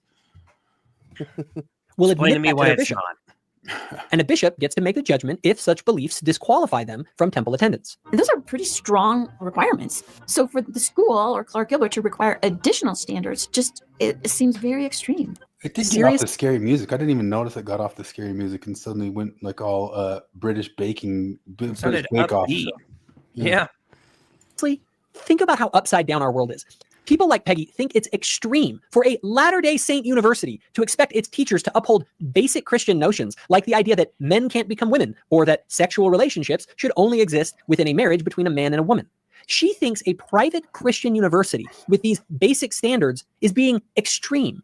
For example, it extends to opposition to same-sex marriage, which the church itself says it's okay for members to believe in same-sex marriage. Does it? No. This is literally what the church said in 2022. The doctrine of the Church of Jesus Christ of Latter-day Saints related to marriage between a man and a woman is well known and will remain unchanged. And what is that doctrine? Regardless of what civil legislation may be enacted, the doctrine of the Lord regarding marriage and morality cannot be. Anyway, I don't know, Jacob, but did you ask her what she meant by okay?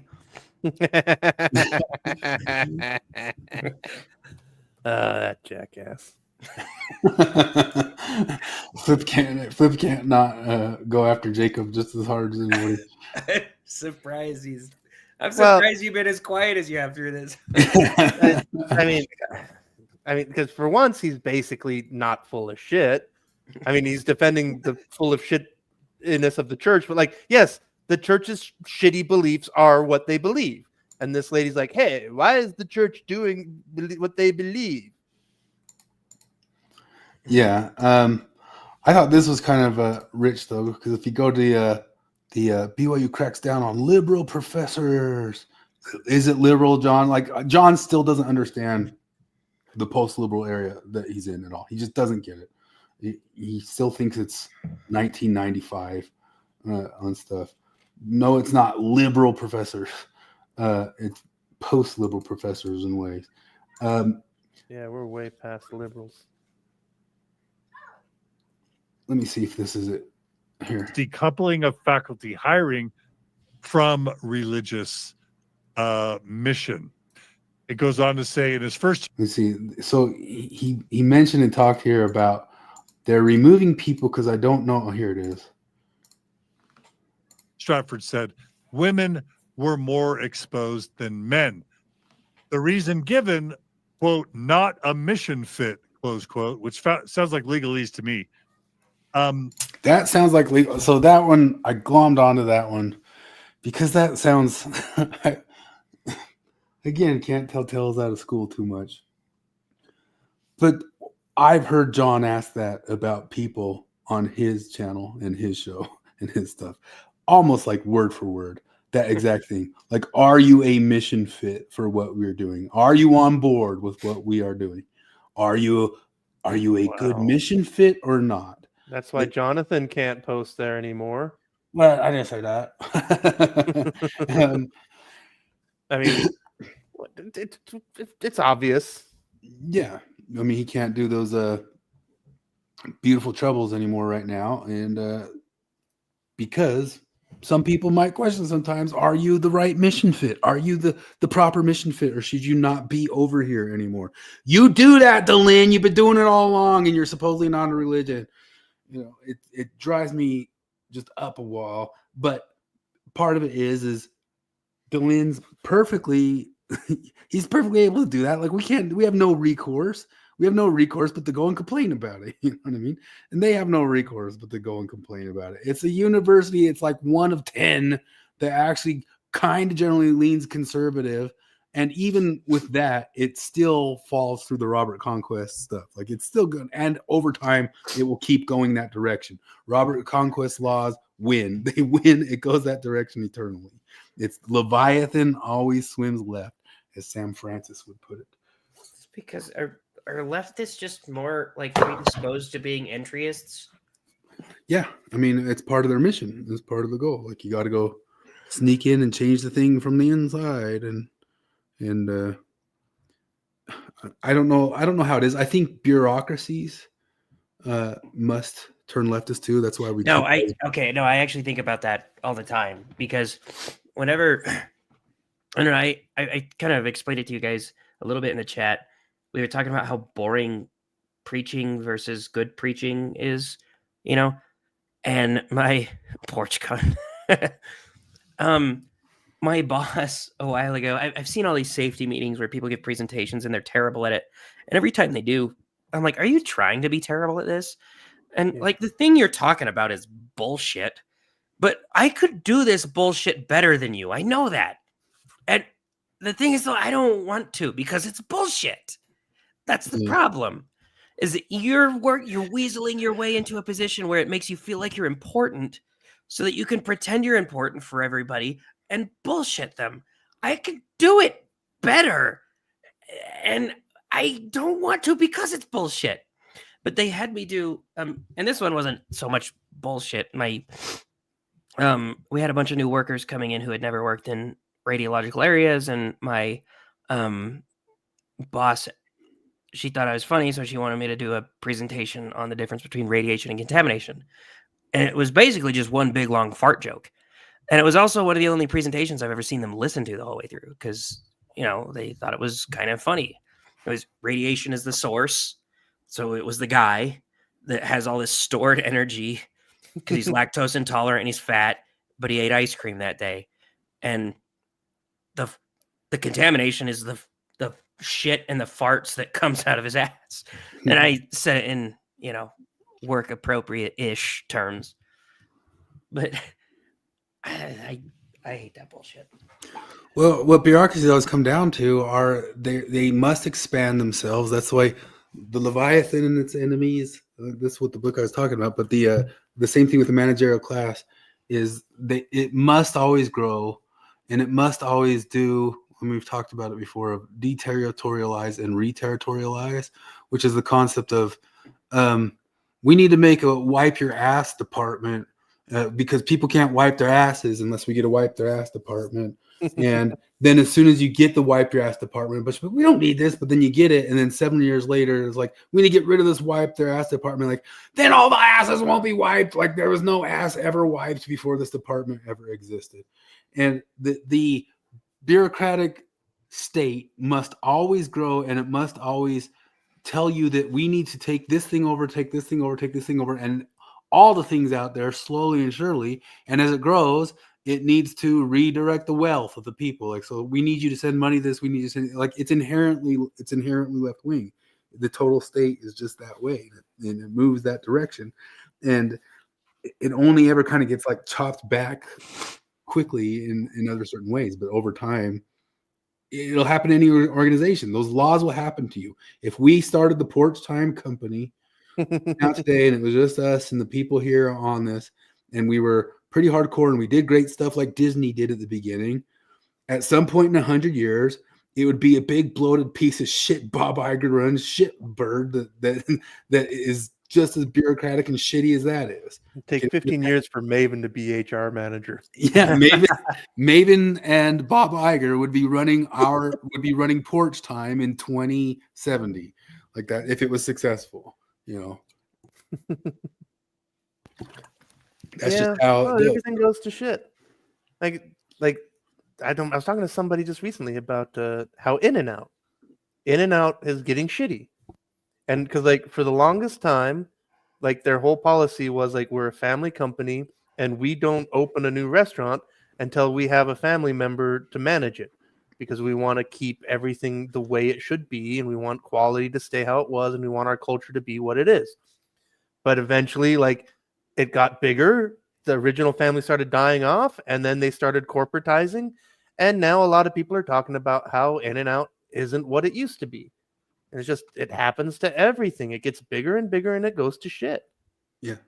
It's what happened to all those movie theaters. I mean, we said Disney, Marvel, all that stuff. And then they try to turn a factory. They try to make the thing that was special factoryizable.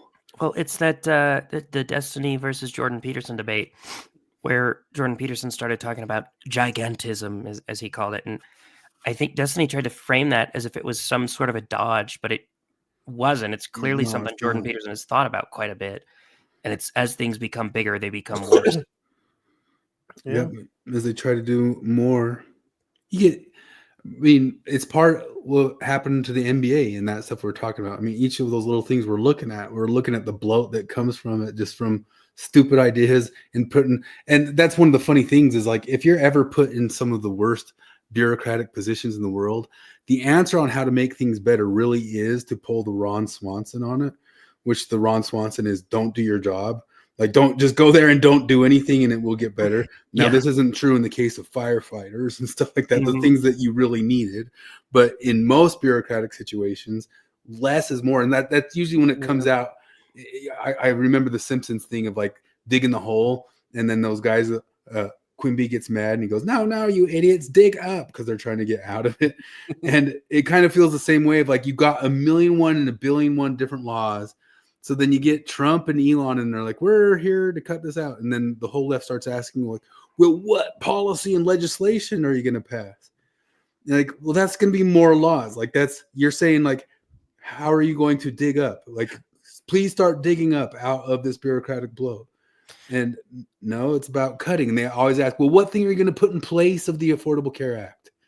Like, nothing is the answer. Like, the answer is nothing. Like, their better programs will come from not the government doing it. Yeah, it makes me think of, there's that scene in Game of Thrones that I thought was hilarious at the time, and then the more I think about it, the less I like it, where Tyrion is about to be executed, about to fall through the moon door, and he requests a trial by combat, and they laugh at him, and he says, but the rules say that I can choose my own champion, and he chooses Braum. And, like, there's this, like, knight in shining armor that's fighting on the other side, and then there's Braum, who's this sort of seedy sellsword. And Braum ends up beating him in tricks that they deem kind of dirty, and he knocks him through the moon door, and the guy dies. And as they're leaving, the queen shouts at him, "You do not fight with honor!" And Braum just motions to the moon door, and he's like, "He did."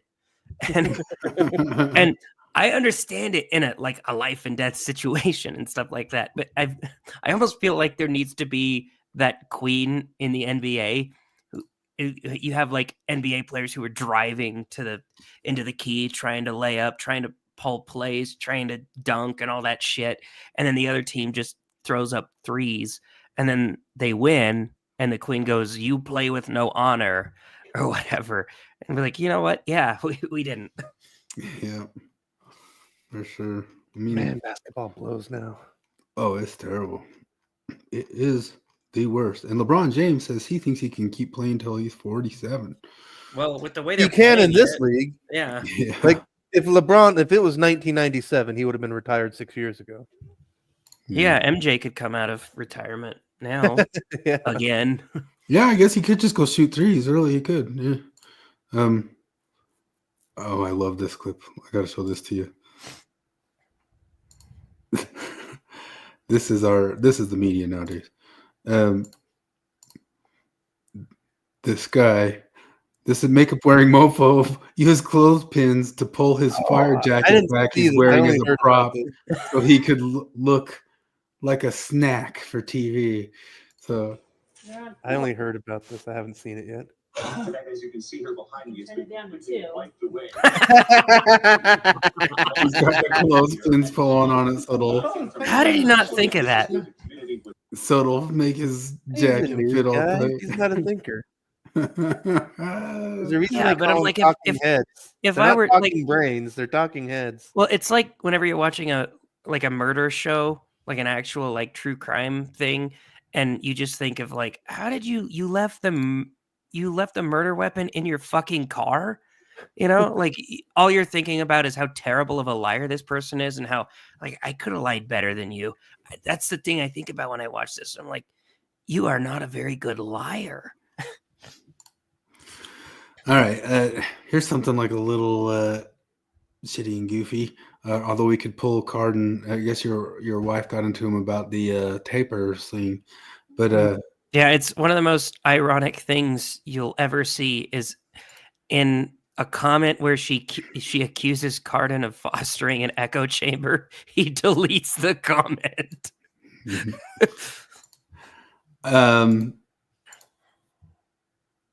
Yeah, that got deleted. I didn't even realize that. It did. She went maybe back I'll and pull tried to up. I find have it. saved. Couldn't. That's funny. You remember this dude? No, what was this? The bishop dude. Oh, the who bishop, yeah. Oh, gave the speech. vaguely. I don't know if this is real or not, but the Mormons are following him and saying that he's losing it, at least according to the pictures they're taking or something like that. I don't know that it's true. I think they're being overly judgmental on this one. But there was some clip of him and his wife talking about pineapples and wanting to be the Oh no!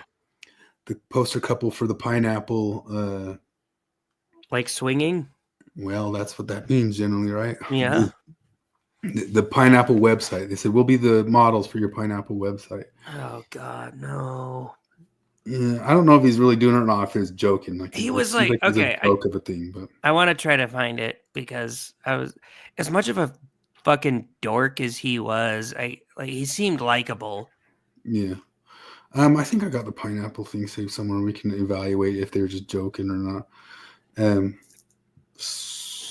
It might take me too long to find it though. But they were talking about that, and then of course, like all the Mormons are pointing out, like this is what happens. This is how you go. Which I don't get why ex-Mormons get so upset or offended to say. I really think Sean McCraney's right about it. Like we were declawed cats thrown back into the wild. Like you're just not ready for it. You're not ready to go drink a bunch of alcohol and go partying. No, I always tell people that I'm like leaving the church. There's like a threshold for how old you can be before you leave it and how established you can be before you leave it. And like it varies based on personality, right? But I always feel like if you're like 20 when you leave the church, you're probably going to be all right-ish. But if you're like in your 40s and you've got several kids, you're and you were like really into the church, because that was kind of the thing. I feel like I was never super into the church, no matter how much I bore my testimony and shit like that. It just didn't really jive with me. But like if you're really, really into it and you leave it when you're in your 40s, you have a wife and kids and a career and all this shit, like that was who you were. That was your identity. And you're left at 40 trying to build an identity from scratch. No. Here it is. Create an app, make something. Yeah. You could make it like an Exmo pineapple group. Oh no. To catch on. Oh, they're high. Pineapple, non-pineapple. Maybe have an option Like, like kinky, non-kinky, like still Mormon, not at all Mormon section. I don't know. Yeah, they're just high. Yeah, they're probably just high. Really bad tattoos. I know. I don't know. I guess they're well, I mean, compared to this, what was that thing that Jonah Barnes always used to do? The appearance thing. What was that stuff called? Not Physiognomy. Physiognomy. Physiognomy is real. So compare that to that. Create an app, make something. Do you think the light of the Lord? That's countenance right there. Countenance. Create an app, make something. And what is that? That's Phrygian mode or whatever it was. You think he's juicing? He's Look at for that vein. his age and stuff. He's probably like at least like on T replacement, but nothing about him like says for sure like a Reuter or something like that. But probably T replacement. I don't know. So this is their physiognomy thing right here, and that's just in 1 year's time. So, but I don't know. I looked at different in 3 months whenever I bulk and cut down. So, what's you gonna do? But that was a thing. That was a whole thing on the internet. Became a big old thing. That dang old thing. We'll watch Coach's video on Cardin that your wife commented, but she didn't comment on Coach's video.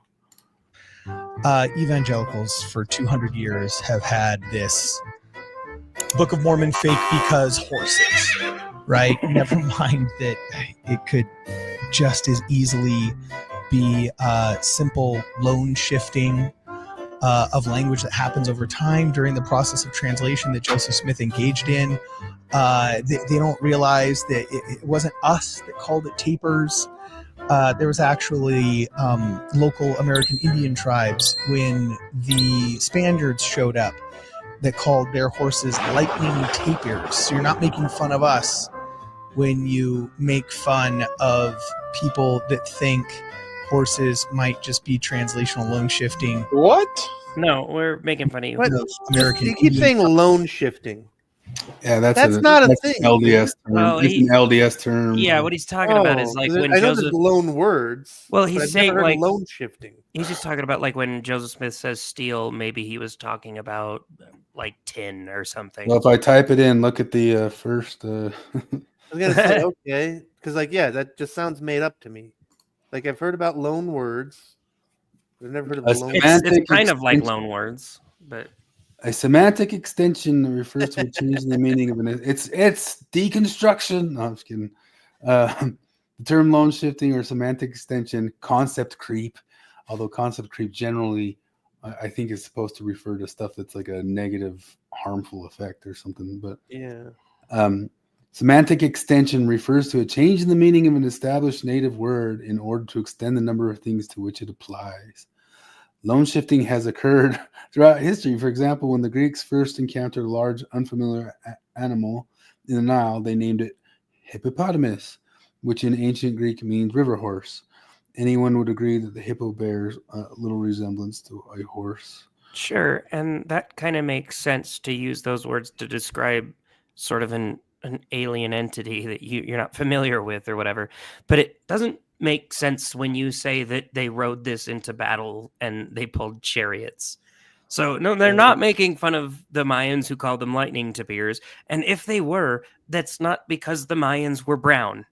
But they're I making thought people fun were of getting at you. calling like lightning tapers might have been what they had in the Americas, and not just that they misjudged what Yeah, they're the just American horses are. They see a large galloping thing and they associate it with the small galloping thing that they have, and they're like, oh, they're like really fast tapers, and then so we're gonna call them fast tapers or whatever, I guess. Yeah, exactly. The Spaniards likewise expanded the definition of some of their animal categories. They called the native taper an ass. If we find such loan shifting in verifiable New World sources, when the Native Americans and the Spaniards encountered unfamiliar animals, why do some critics think it is impossible that Nephites would have acted any differently when they encountered unfamiliar items or had identity? I mean, this is a different argument than the argument that they just had stuff that they were actually using. Yeah, well, that's the thing, is that's not quite the problem, is them calling it the wrong word, because I can almost buy, like, when they say that, like in the Book of Mormon, it says that Nephi fashioned a bow out of steel. And they're like, steel didn't exist back then. And they're like, well, okay, yeah, but like it might have been some metal, and the loan shifting or the borrowed words or whatever could have kind of explained that. But you're making actual claims about the horses. You're claiming that they were used in battle and they had chariots and that they were ridden. And I've heard The Book of Mormon is describing horses. Yeah, I know. It's not describing something that might be, tangentially horse-like. No, the Book of Mormon is talking about horses. Well, yeah, and Luke Hansen tries to get all pedantic about it and say, like, well, they actually never said that they rode them or that they pulled the chariots. They just mentioned them in the same verse as they mentioned chariots and Then what and was warfare. pulling the chariots? I know. Oh, wait, I know the answer. Women. That's one of the places that we lone shift. We call women horses. Horse So women. that's the thing is when he makes that argument, I'm like, yes.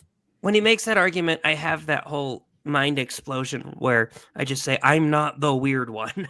Because I'm like, I am not the weird one for reading a verse where it mentions horses, chariots, and warfare. And I assume that means that the horses were pulling the chariots or being ridden into battle for warfare. And tapers just couldn't do that reasonably. Like, it wouldn't be effective. I also just like the whole argument is like, well, you see, the Book of Mormon isn't clear. Which is like, okay. Maybe well, it should be. Yeah, it's a little bit strange that it's just the whole thing, this is God's holy word preserved to save us all from the wrong religion, and it's filled with weird vagaries. No. It wasn't talking about horses pulling chariots, even though it mentions horses and chariots in the same story. No, don't be stupid, you dumb asshole. Why would you come to that conclusion? No, I'm not the weird one. Okay. No, this whole thing, the loose versus tight translation. Here's the lone shift in the real Webster's dictionary and all that stuff. But I did think that was weird that the first thing that popped up. Yeah, was, no, I looked unless it up it's too, reading my algorithm. Yeah. Go ahead. What were you saying? No, I looked it up too, and it was mostly Mormon stuff. But then I saw no, it's a thing. I just had never heard that before, which is I'm kind of surprised because of how much dorking out on English. Yeah, we're kind of language geeks, and I mean I've heard it in Mormonism before. I like what Troy said. It's a form of kettle logic. There actually were horses then, and also they weren't horses. They were tapirs, and also it was a translation artifact, and also. Troy's right. It's kettle logic. It's three different answers that the answers cancel each other out, but all three answers are used. And then there's the fourth answer of actually we did find actual horses 40,000 years ago that they're not actual horses, but they were a distant relative of horses, and they're more likely than the tapir. Also, then they found them in the Yukon and nowhere near Mesoamerica. Or is you want to know come out with the Yukon I just learned? theory of Book of Mormon? Do you know what Yucatan means? Hmm. It means I don't understand you. Really? Yes, it really does. Google it right now. Because I know that Wasatch means frozen. People, the Spaniards were asking them what the name of the place was, and they kept saying, "I don't understand you. I don't understand you." And how they named the Korean kid Anyang. Exactly, Anyang. Before the arrival of Spaniards in the Yucatan Peninsula, the name of the region was Mayab in the Yucatec Maya language. Mayab means flat and is the source word for the word Maya itself. The name Yucatan, also assigned to the peninsula, came from early explorations of conquistadors from Europe. 3 different explanations for the origin of the name have been proposed. The first two state the name resulted from a confusion between the Maya inhabitants and the first Spanish explorers around 1517. According to one of them, Spaniards gave the name Yucatan to the region because the Maya answered their questions with the phrase Yucatan, which in the Mayan language means hear how they talk. It's also said that it came from the answer of an indigenous Maya to the question of Spanish explorer who wanted to know the name of the region. The Maya probably played Ma'anatikatan, which means in the Mayan language, I do not understand your speech, or I do not understand you. That is fun. My name is not Anyang. My name is Hello.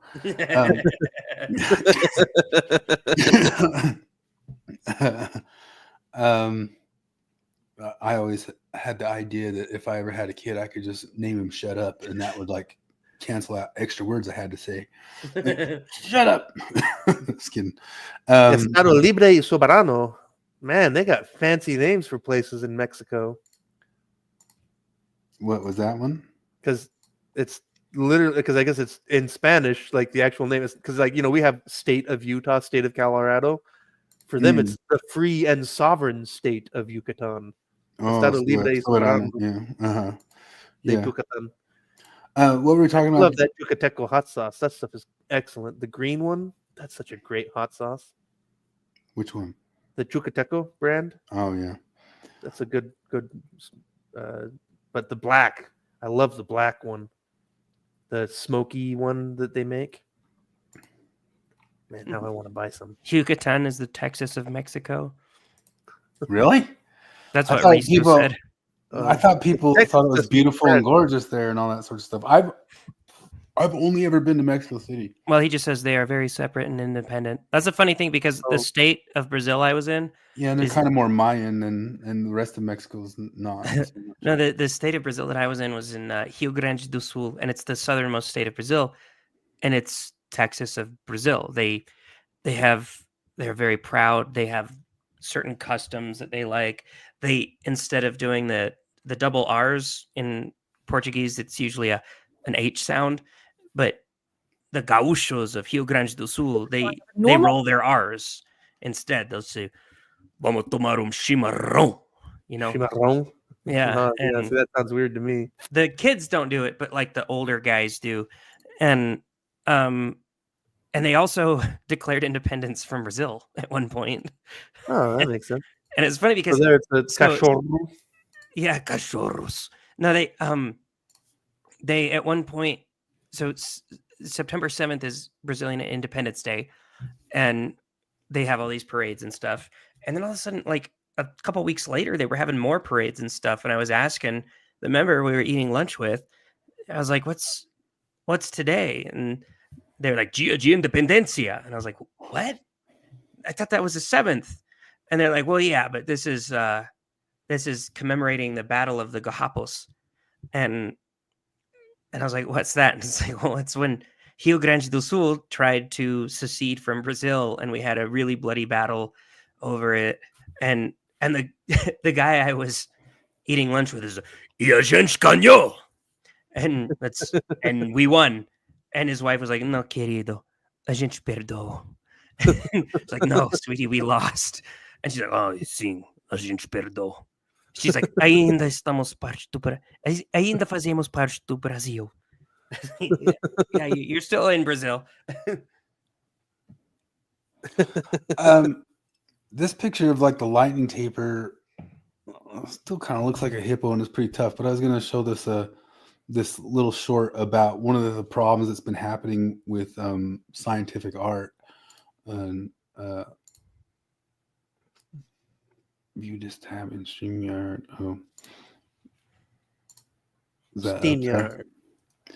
So here it This is. is a drawing of a normal modern animal that you'd recognize, except they drew it in a way that many early science illustrators drew dinosaurs, with the skin just wrapped around the bone without muscle, turning this normal animal into a monster. Can you guess what it is? That's a zebra. Okay, what about this one? That's a baboon. This one's my favorite. Can you guess this one?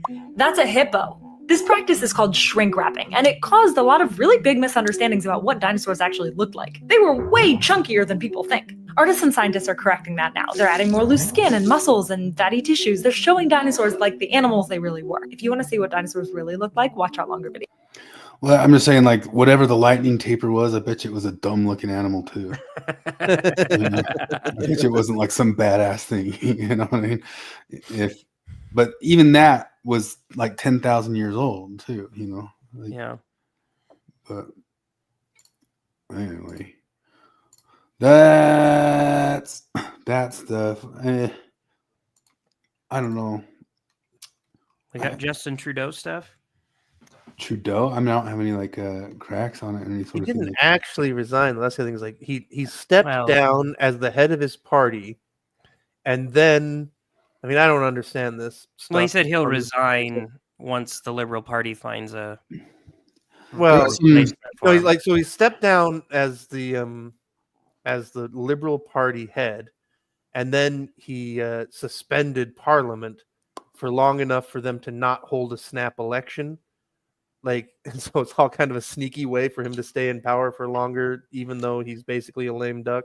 Well, if I remember right, what he said was that he will resign as the head of the Liberal Party and as prime minister once his party finds a suitable replacement, but he's suspended Parliament until March.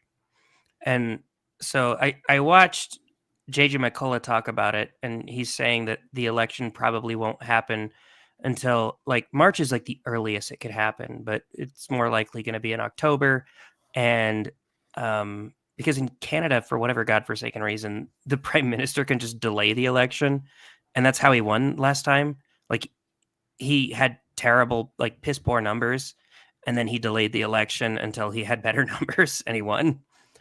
And so I he, do not understand parliamentary. I don't understand it either. But and so JJ McCullough's guess is that the replacement that they find for prime minister will probably only be prime minister for like a number of That'll be weeks. quick. Yeah. Hmm. Did you listen to the Paul Very with Peterson hour or two? I think I listened to some clips, but not the whole He thing. also talked about some moment in that where some guy who also has power. I never get how that parliament stuff works. I always kind of think one of these days I'm going to sit down and try to figure out, and then I also just don't. And he's a member of parliament. Yeah. And part of the problem so of trying to understand Canadian politics is you have to learn French and just fuck that. This guy, I'm not sure what his his original nationality is or whatever. Like obviously he's Canadian, but he wears a turban. He looks almost like a Sikh, but I don't know. I know there's lots of Sikhs in Canada. Yeah, that guy, and that guy can like vote no confidence, but he doesn't want to do it before February because he gets a pension in February. Yeah. Oh yeah. Yeah, he gets his pension, and that's why they were. So it sounds like it was incredibly likely that Parliament was going to do a vote of no confidence on Justin Trudeau. So he was he either resigns or gets kicked out. And when those are your options, you probably resign because that looks marginally better, I guess. Yeah, but I thought at least first when it was like suddenly happening, I thought he was maybe doing something to screw that guy out of his pension or something like that. But no, I mean, I guess that's all still online, right? Well, that guy, if you wanted to, if he wanted to keep his pension, they could do the vote of no confidence right now, and the guy would vote against it, and then they would just do it later once he had his pension and he could vote for it. Oh yeah. I mean, I had some like kind of funny clips of it, but you guys have probably all seen him. It's just him announcing his thing and like Trump playing the violin behind him. And I cannot believe that guy was like an assistant high school substitute teacher like 5 years before he became the prime minister. It's mysterious. He's like somewhat charismatic. He's not very charismatic, but he is good looking, and he's different. In kind of a Fidel Castro kind of way. In kind of a Fidel Castro way. Yeah, you're right.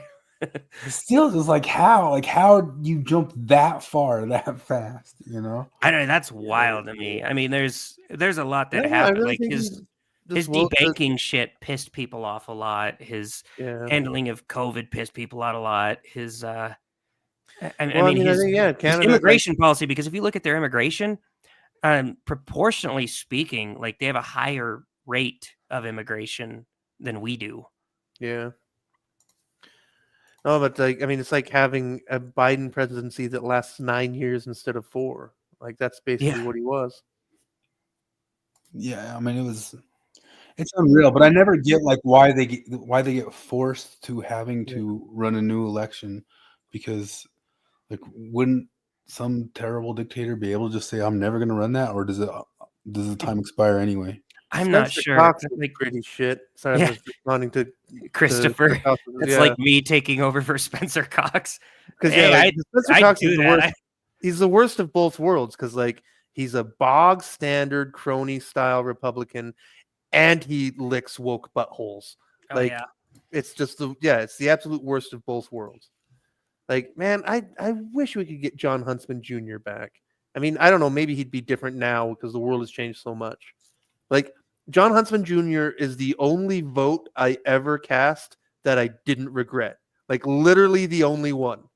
Like, he was great until Obama made him ambassador to China to get him out of the way, and then we've had shitty government ever since. Yeah, no, like was he a governor? Yeah, he was governor. Like, but he was Republican. but like even the leftists loved him. Like he's the guy that like under him the whole private club thing went away. But like the state was excellent under him. Like our economy was great. Like Utah was like the only state that when the 2008 financial crisis hit, our state government was fine because we had a balanced budget and like a lot of money in reserve. And so it was kind of like we just wrote out, like all the other states went through major crises, but we were the only one that didn't. And like he was popular. He was the best governor we ever had by a long way. Like I said, even Democrats liked him. Like he won a big victory because even the Democrats liked him. But yeah, like he could have been governor for a long time.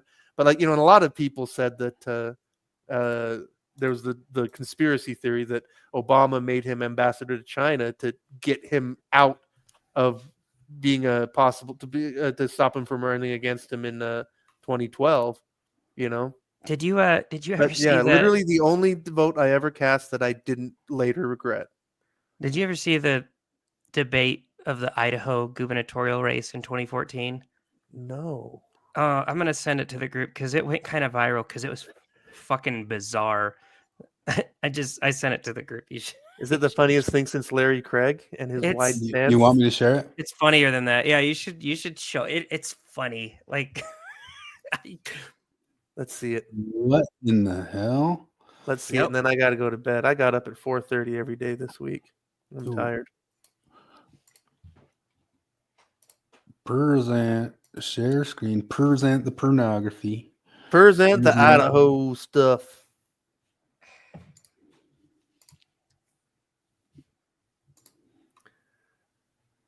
In 2014, our political campaign begins to heat up a debate like you've never seen before. 4 Republican candidates for governor of Idaho squared off last night. I want you to watch this. I went to jail for homeschooling, and my kids turned out pretty good. I had 4 sons that made pro rodeo cowboys and 1 daughter. I don't like that also made a rodeo cowboy. And I say this, it sucks. It's bondage. And I'm about as politically correct as your proverbial turd in a punch bowl. The television would talk to me for 30 minutes or an hour. And, well, what would you do if they came out to take your kids? Well, I'd shoot them. What else would you do? I can stand up where these guys are falling down.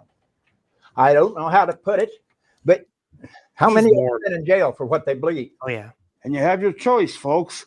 A cowboy, a curmudgeon, a biker, or a normal guy. Take your pick. Thank you very much for leaving it up to you. Normal guy came in last. This is a debate. Those guys are awesome. I know. Yeah. So that old guy, Walt Bays. So he's Mormon, right? Sure, yeah, he is. I think he has like that guy talks like a Mormon. Yeah, I think he has like 12 kids, and I'm pretty sure he's the guy that legally changed his name to pro-life. Nuh-uh. I think. Walt Bays. Yeah. No, he died in 2017. Does he have a Wikipedia page? I think so. Before you go to bed, I need to let. He Brittany went out with his clarify boots you on, for man. a little bit. He went out with his boots. He died. You gotta like join the Church of Korihor or something because He only died got in his 1.8% of the vote. He died in his 80s of dehydration on a North Idaho camping trip. Like, what a badass! Yeah. Is the Russell or is the biker guy Harley D. Brown? I think that's his name. Yeah. Like, did he change his name to Harley because it's I have what he no rides? idea. Or is it just a coincidence that Harley rides a Harley? I have no idea. Man, 2,753 Idahoans voted for Walt Bays. Heroes. I fucking love Walt Bays. Man, I want to find more clips of him. Like, You just watch the whole debate. It's funny as hell. it's just like having my grandpa back in the room with me. Flip. Oh boy. Because you're just only there to push back when religion starts to get ugly, because you recognize that there's something distasteful about walking into a Black church, for example, as a privileged white person, and saying to this community that went through slavery and really latched on to this idea of restoration go through theology, slavery.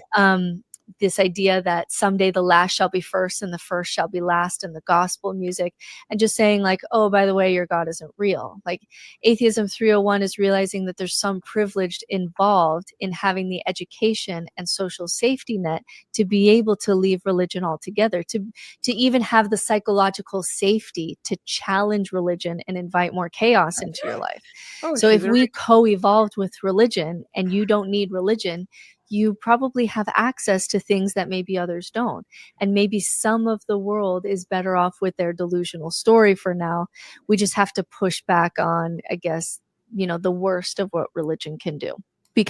This is my newest form. This is Super Saiyan 3 atheism. It's just, oh, black people are too emotionally wounded to be atheists. Okay, but you're the racist, not me. Like, God damn it. Let black people continue to believe really stupid shit because you're more privileged than them. It's like that people who went through slavery. No, they didn't. I've had this black argument. people today are exactly as connected to slavery as we are. I had this argument so many times. I had it with a guy I work with who he was like the only black guy at work, and he saw me reading White Fragility, and he started talking to me about it, and he asked me about like reparations, and I was like, yeah, I'm against it. And he's like, he asked me why, and I was like, well, first and foremost, because it's a bunch of people you've never met in your life suffered something terrible at the hands of a bunch of people I've never met in my life. You've never been a slave, and I've never been a slaver. So what do we do? Yeah. She's quiet. Perfect.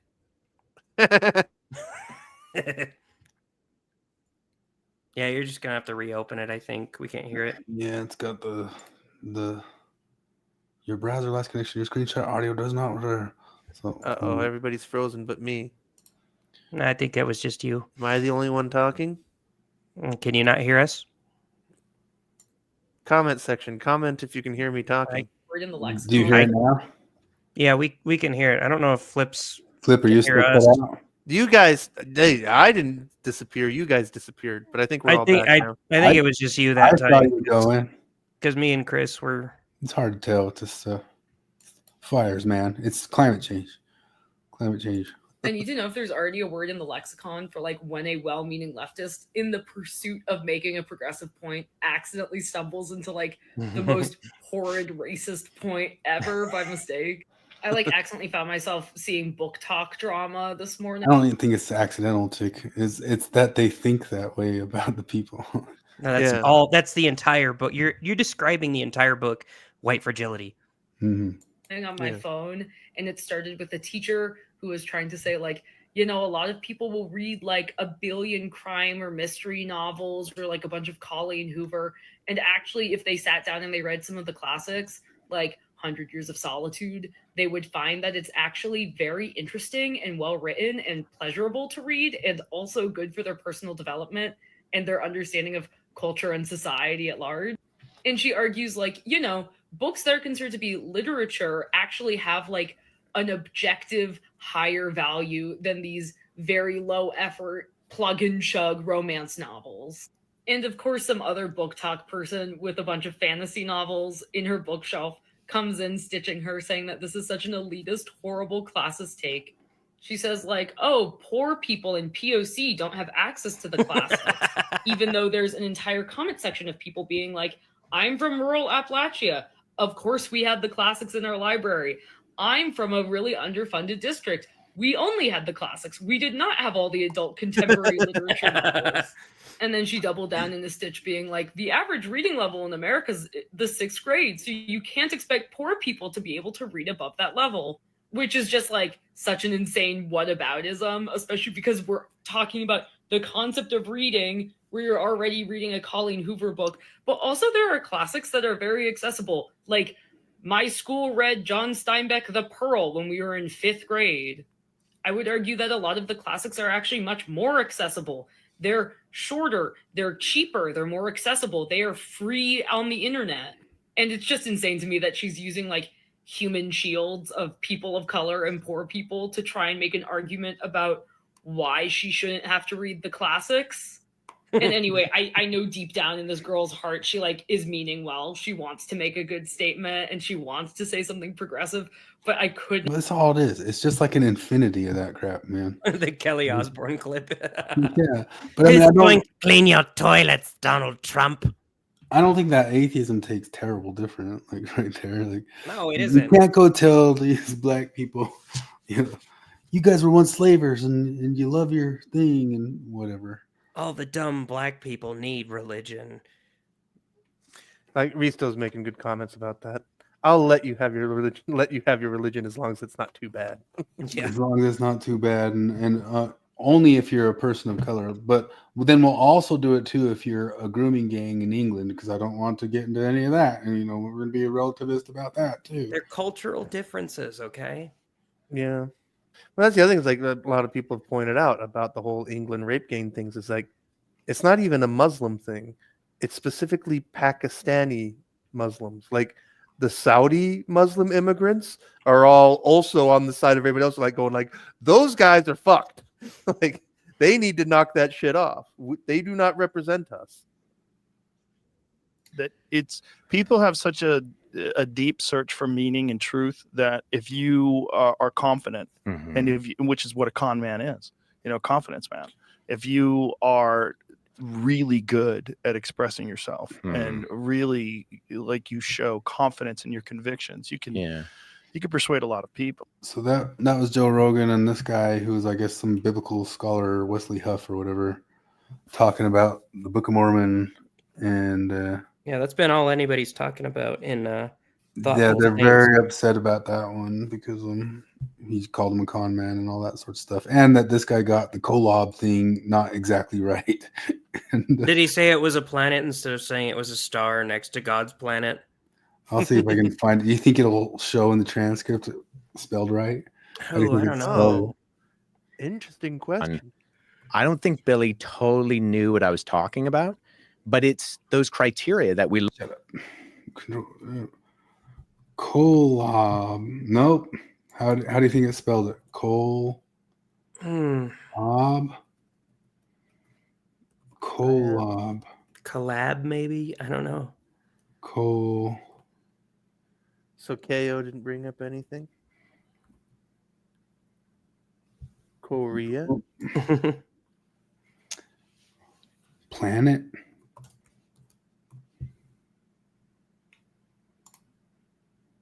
Physical sense, and that the pursuit is exaltation, where you will be a god on your own planet if you've done everything right. You get your own planet, which is there pretty it is. dope. Planet. Collab. And this is so COLLAB, Joseph it did Smith say in collab. Do you see it? I don't see it. Yeah, at the very bottom of the thing there. I'm pointing Oh, at it. yeah. You can see where I'm Collab. pointing. Another planet, and that was circled around a star called. Hey, he got it right. He got it right. He just the transcriptifier is. Oh, there it is. I see it. It's getting there. Yeah. In the King's Follett Funeral Discourse, this is what he wrote.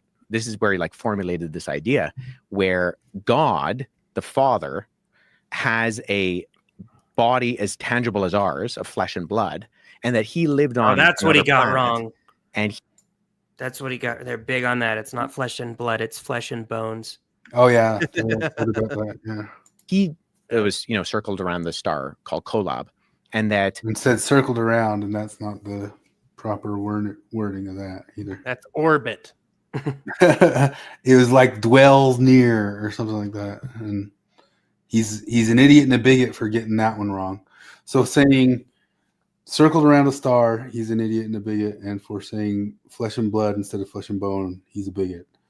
And I don't really think I'm over exaggerating there. Like I think that's mostly what they're pointing at, because this guy was sneering at these ideas and slightly getting them off. He's a bigot. if you do everything right, you will also be the god on your own planet. And so you got to encourage people to have kids, because you're pulling those spirit babies out of the spiritual realm. But you're right; they're incredibly nice people. The nicest. The nicest. Yeah, it's a really great cult. You know, I mean, Mormonism, a they really were- great cult. They were really mad that Rogan called it a cult, and I'm like, I don't know. Even when I was a Mormon, that would have made me mad. I'd have been like, I don't think we're a cult. I still don't call them a cult. You know, like we talked about this last week on the cult spectrum. I put them like a few notches below the midline, you know, but I'd be like, he just doesn't understand us very well, you know. So Jacob Mayberry took the cult thing to task on Robert Boylan's channel, and it's a pretty good episode because like one of the things he talks about is that Stephen Hassan's stuff is widely not very accepted, which Dan McClellan's gotten into before, and many other people. But I didn't know he had some other stuff too, where some other people write to DeLynne's with DeLynne on DeLynne's podcast, told DeLynne that he thought he was going outside the bounds of stuff, calling things a cult there. Cults is just laughably lazy. Please do better. Yeah, do better. Do better. Do better. Perhaps I should be flattered that you called me a cult apologist, and I wouldn't bother responding, except sometimes on social media, if you say something enough, people start to believe it. Scholars refrain from disparaging or condemning religious groups, and that's why we use a term like new religious movement rather than cult. Scholars don't deny that there can be abuse, manipulation, and corruption in all sorts of new religious movements, as well as older religious movements. Cult is a poorly defined, biased term that is associated with some outdated, even unscientific notions, like brainwashing. I'm not an apologist for my own religion, so I'm certainly not going to be one for new religious movements. When it comes to publishing in academic journals and doing scientific research, I'm confident that the scholars of new religious movements outnumber by far those who are in the anti-cult movement. So there is a parity between these two groups. I'm not doubting that you have suffered from your family's involvement in the Unification Church. I want to show you that there are plenty of religious scholars who do study the Unification Church without calling them a cult. And so I'll show you some images from the articles that have been published in recent years. The other thing that came out in the 60s was a resurgence of anxiety about so-called brainwashing. Now, brainwashing has no psychological basis, but it arose during the Korean War as a way of fomenting fears about POWs. But this was given a whole new life with during the 60s and 70s with the deprogrammer movement. That is, experts in evil, in this case, experts who could kidnap your child from a group and subject your child to extreme deprivation and violence in order to convince him or her that they shouldn't be part of the group. And the idea was that what they claimed, the deprogrammers, was that they were breaking the brainwashing that the group did. Brainwashing became an important aspect of the satanic ritual abuse claims. The idea was that these rituals functioned to hypnotize and brainwash the abuse victims. So not only were they victims of sexual abuse, they were victims of programming and deprogramming, programming and brainwashing. So I would say that was one major thread that came into SRA. And the other was the notion of the cult itself. The cult as a kind of folk model of dangerous religion. I don't use the word cult when I teach, and even when I teach about new religious movements, I don't let this. I try to get the students away from the word cult. I tell them at a certain point that they have to learn not to use the word cult because it's derogatory. And of course, LDS members will know That looks pretty old. Like that can't be recent, right? Yeah, that looks way old. that, in the broader evangelical society, LDS is viewed as a cult. It's really a word that means any form of religion that is. So he had at some point or another some sort of schooling about how the bite model and all that sort of stuff was maybe outdated and not accepted scientifically, but then still had Stephen Hassan week like all that time later. But I don't know. I don't know if Stephen Hassan has kind of eased up on some very harder, he's guys call it like a model or a scale or something like that, rather than like a way to decipher it. But I was kind of surprised to see that John DeLynne had already been kind of talked down about that before even ever doing all that. Do you guys remember what the deal with the blood thing is and being a perfected, exalted being? Like, I know there's something there, but my brain has forgotten it. Risto's asking. Like, I seem to recall something about how, like, blood is like an earthly human. It's mortality. Yeah, mortality. But, like, so when we are exalted, we don't have blood anymore. It's replaced with something else. That's why whenever they talk about this stuff, they use flesh and bone. They don't say flesh and blood because they say God doesn't have blood because he's not mortal. I swear that like Cleon Skousen and Hugh Nibley wrote volumes about this that I read that I forgot. But I'm sure Skousen did. I never read any of that though. It's probably something that they're probably trying to get away from, so they don't talk about anymore. The cool stuff. Yeah. Yeah, I thought if anybody might have heard about that, it'd be Jared, but I don't know it at all. I just remember missionaries and seminary teachers kind of talking about it, like making the exact distinction of flesh and bone, like saying, no, God doesn't have blood. I remember saying something about like, yeah, and that's why they appear white, is because there's literally no blood in them. Oh. That only works if you're white. Yeah. If you're exalted black, that is one of the weird things about Mormonism. Is like, so if you are black and then you were exalted, you're not black anymore when you're resurrected. Like, are you resurrected as a white guy? Can I be over 6 feet tall? It's not that great. Yeah, but I'm You like have to almost crouch there. down for everything. I'm almost there, you know. It's You're at the perfect height where washing dishes, you don't have to bend over at that slightly that is awkward that is angle. nice. I need to acknowledge my privilege. Flesh No. and spirit fluids. Flesh and spirit fluids. It's the same thing you put in your radiator. Yeah. Unfortunately, we are starting the new year off with some horrific news. One of the first ever women's sports bars, Ladies League, has shut down after less than 5 months in business, despite having what they even described in their own words as a fantastic product. You know, I've been beating the drum for months now that women's sports bars should be subsidized by men's sports Bingo. bars. But the powers that be have come together and decided that this bar should have to operate completely based on the revenues generated by people coming there. Luke's Sports Bar and Grill makes more than enough money to be covering the monthly lease at Ladies League as well. But because of Luke and his greed, Ladies League will have to rely solely on whether or not people want to go there, which makes me think, Ray, that, pardon my French, there's something just up in this society. And I don't even want to hear this business about how women's only sports bars get far more press than normal sports bars, and still they are shutting down because clearly it wasn't enough press. Not even close. And I place that in media, and of course, Luke from Luke's Sports Bar and Grill. Luke, and he should be apologizing to the multiple women who won't be able to enjoy a mocktail while watching what's her name? You know, what's the one, the black one or the white one? The white one. Caitlin Clark. Caitlin Yes. Clark. And All right. I googled it. Blazing down the court. Or women's soccer has that one chick. It's what's she got the short hair? I don't believe I'm familiar. You know, it doesn't even matter now, I guess, because we closed before I even got a chance to check out a game. So now I don't even have a watering hole to watch her at. Yeah, I haven't been yet either, and I guess thanks to Luke's and other male sports bars not stepping up, I'll never have that experience. So here's hoping that 2025 moves in a better direction. Godspeed, ladies. You guys, yesterday something happened, a historical thing happened in men's soccer. For the first time ever in a professional men's soccer game, they're trialing it. The referee explained a refereeing decision NFL style. You know the thing where the referee walks out. Didn't do that before. No, like so they trialed it in women's soccer a while ago, but nobody noticed for the reasons that these guys are talking about. But yesterday in the English League Cup, I won't bore you with what that means.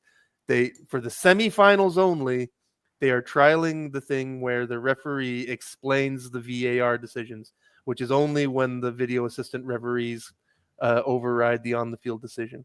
And what happened was that they said the guy was offside, so the goal didn't count.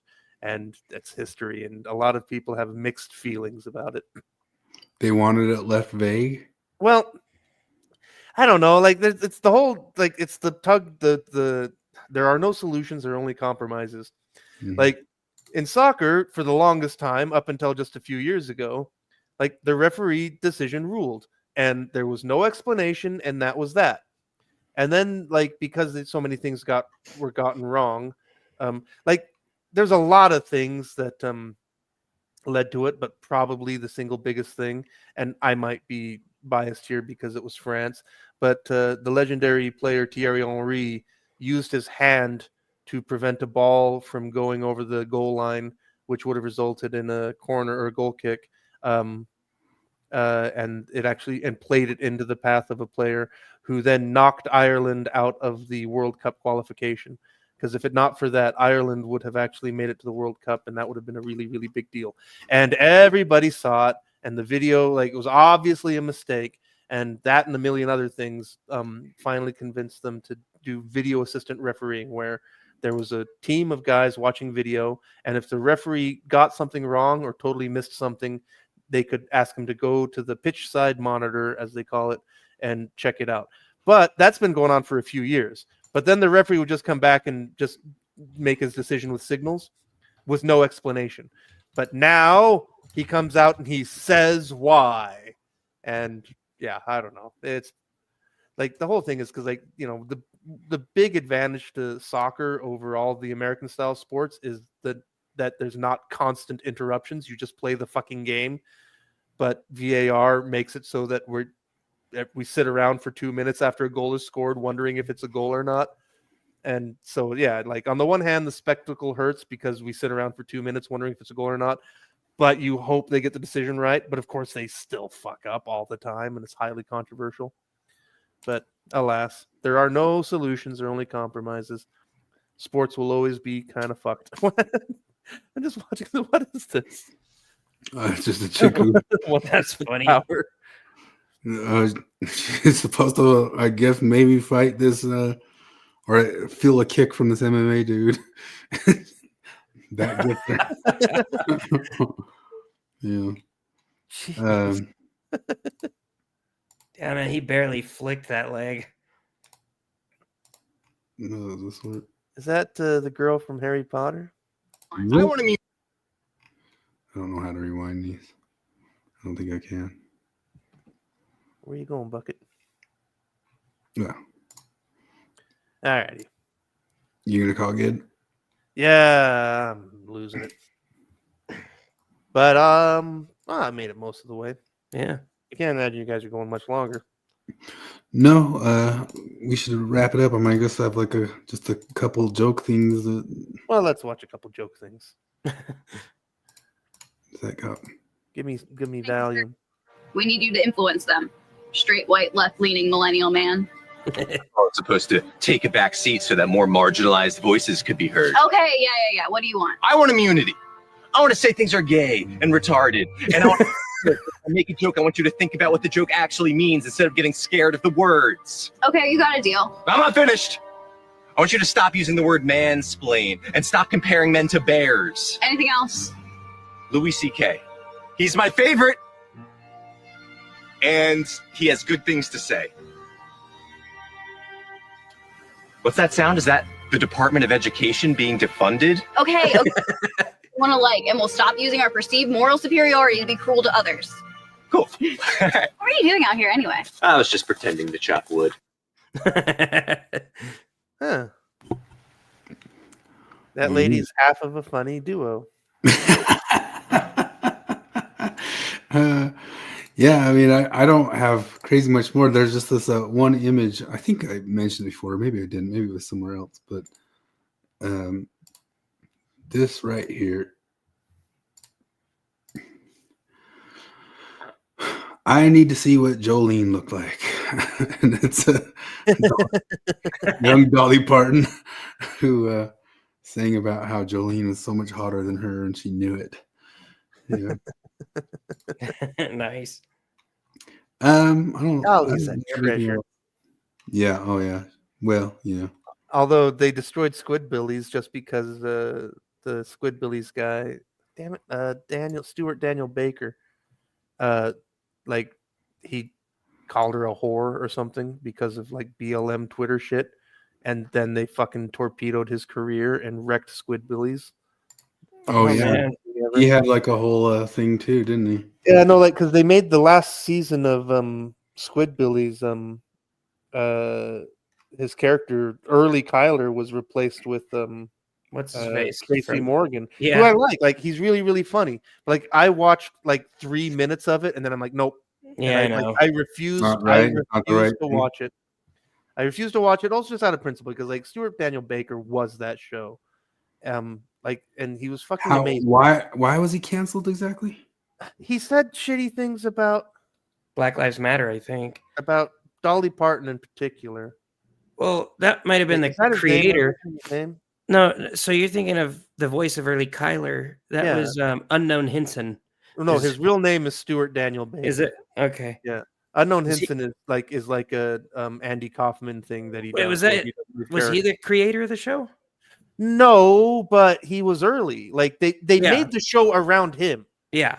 It was a vehicle for his Early Kyler is just Unknown Hinson, and Unknown Hinson is a character by Stuart Daniel Baker, who was a Nashville session guitarist. and he created like this like joke personality of Unknown Hinson, who was the hillbilly troubadour, vampire troubadour guy. But he said, okay, on August 13, 2020, Baker received backlash after posting comments about Dolly Parton, calling her a bimbo and a slut on his Facebook page in response to recent news articles concerning Parton's support of Black Lives Matter. Like, and they fucking wrecked his career for it. And it's lame. It was just evil. And also, like, because that show was fucking amazing, and he was amazing in it. What And sucks he's is like all the a people player, like too. will never get back because of all that stuff. You know? Yeah, I mean, he's 70 now. Oh my gosh.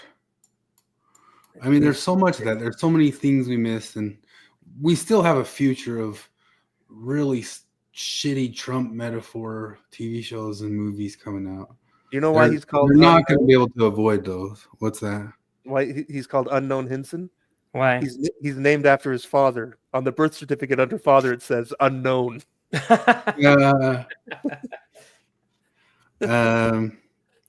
We just go out on a reprisal of this. Hello, very nice to meet you. I'd like to know about sex change operation. I see. Men to woman, or woman to men. Man to woman. From penis to vagina. Is it for you? For me. What would you like to know about it, madam? That one like single line doesn't fit the song either. Like It really is like It's not even just bad music; it's bad singing. What Yeah. would you all like terrible. to know about it, madam? Well, if you listen to it loud, you hear the auto tune on that guy's voice too. Like you man. hear it like 100%. It's so bad. We're gonna have to watch the whole thing. No, I'm Yeah, kidding. let's watch the whole thing and review it. Remember when we tried to review that movie and then we? Oh, I couldn't still review have the it episode? saved. I still have it saved. Yeah, because we caused the national. We caused a mass shooting. Yeah. Whoops. We need to do another live thing, or not like in-person review thing. That was fun.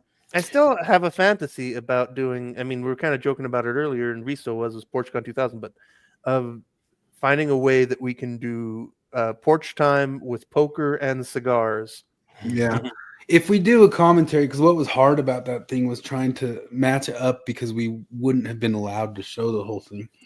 So we were trying to do like a Mystery Science 2000. I don't know that it ever like really would have worked, but we should just have one that we could actually just have the thing up and watch the thing and comment on the thing as it's up. That would be better. Yeah. Yes. All indeed. righty.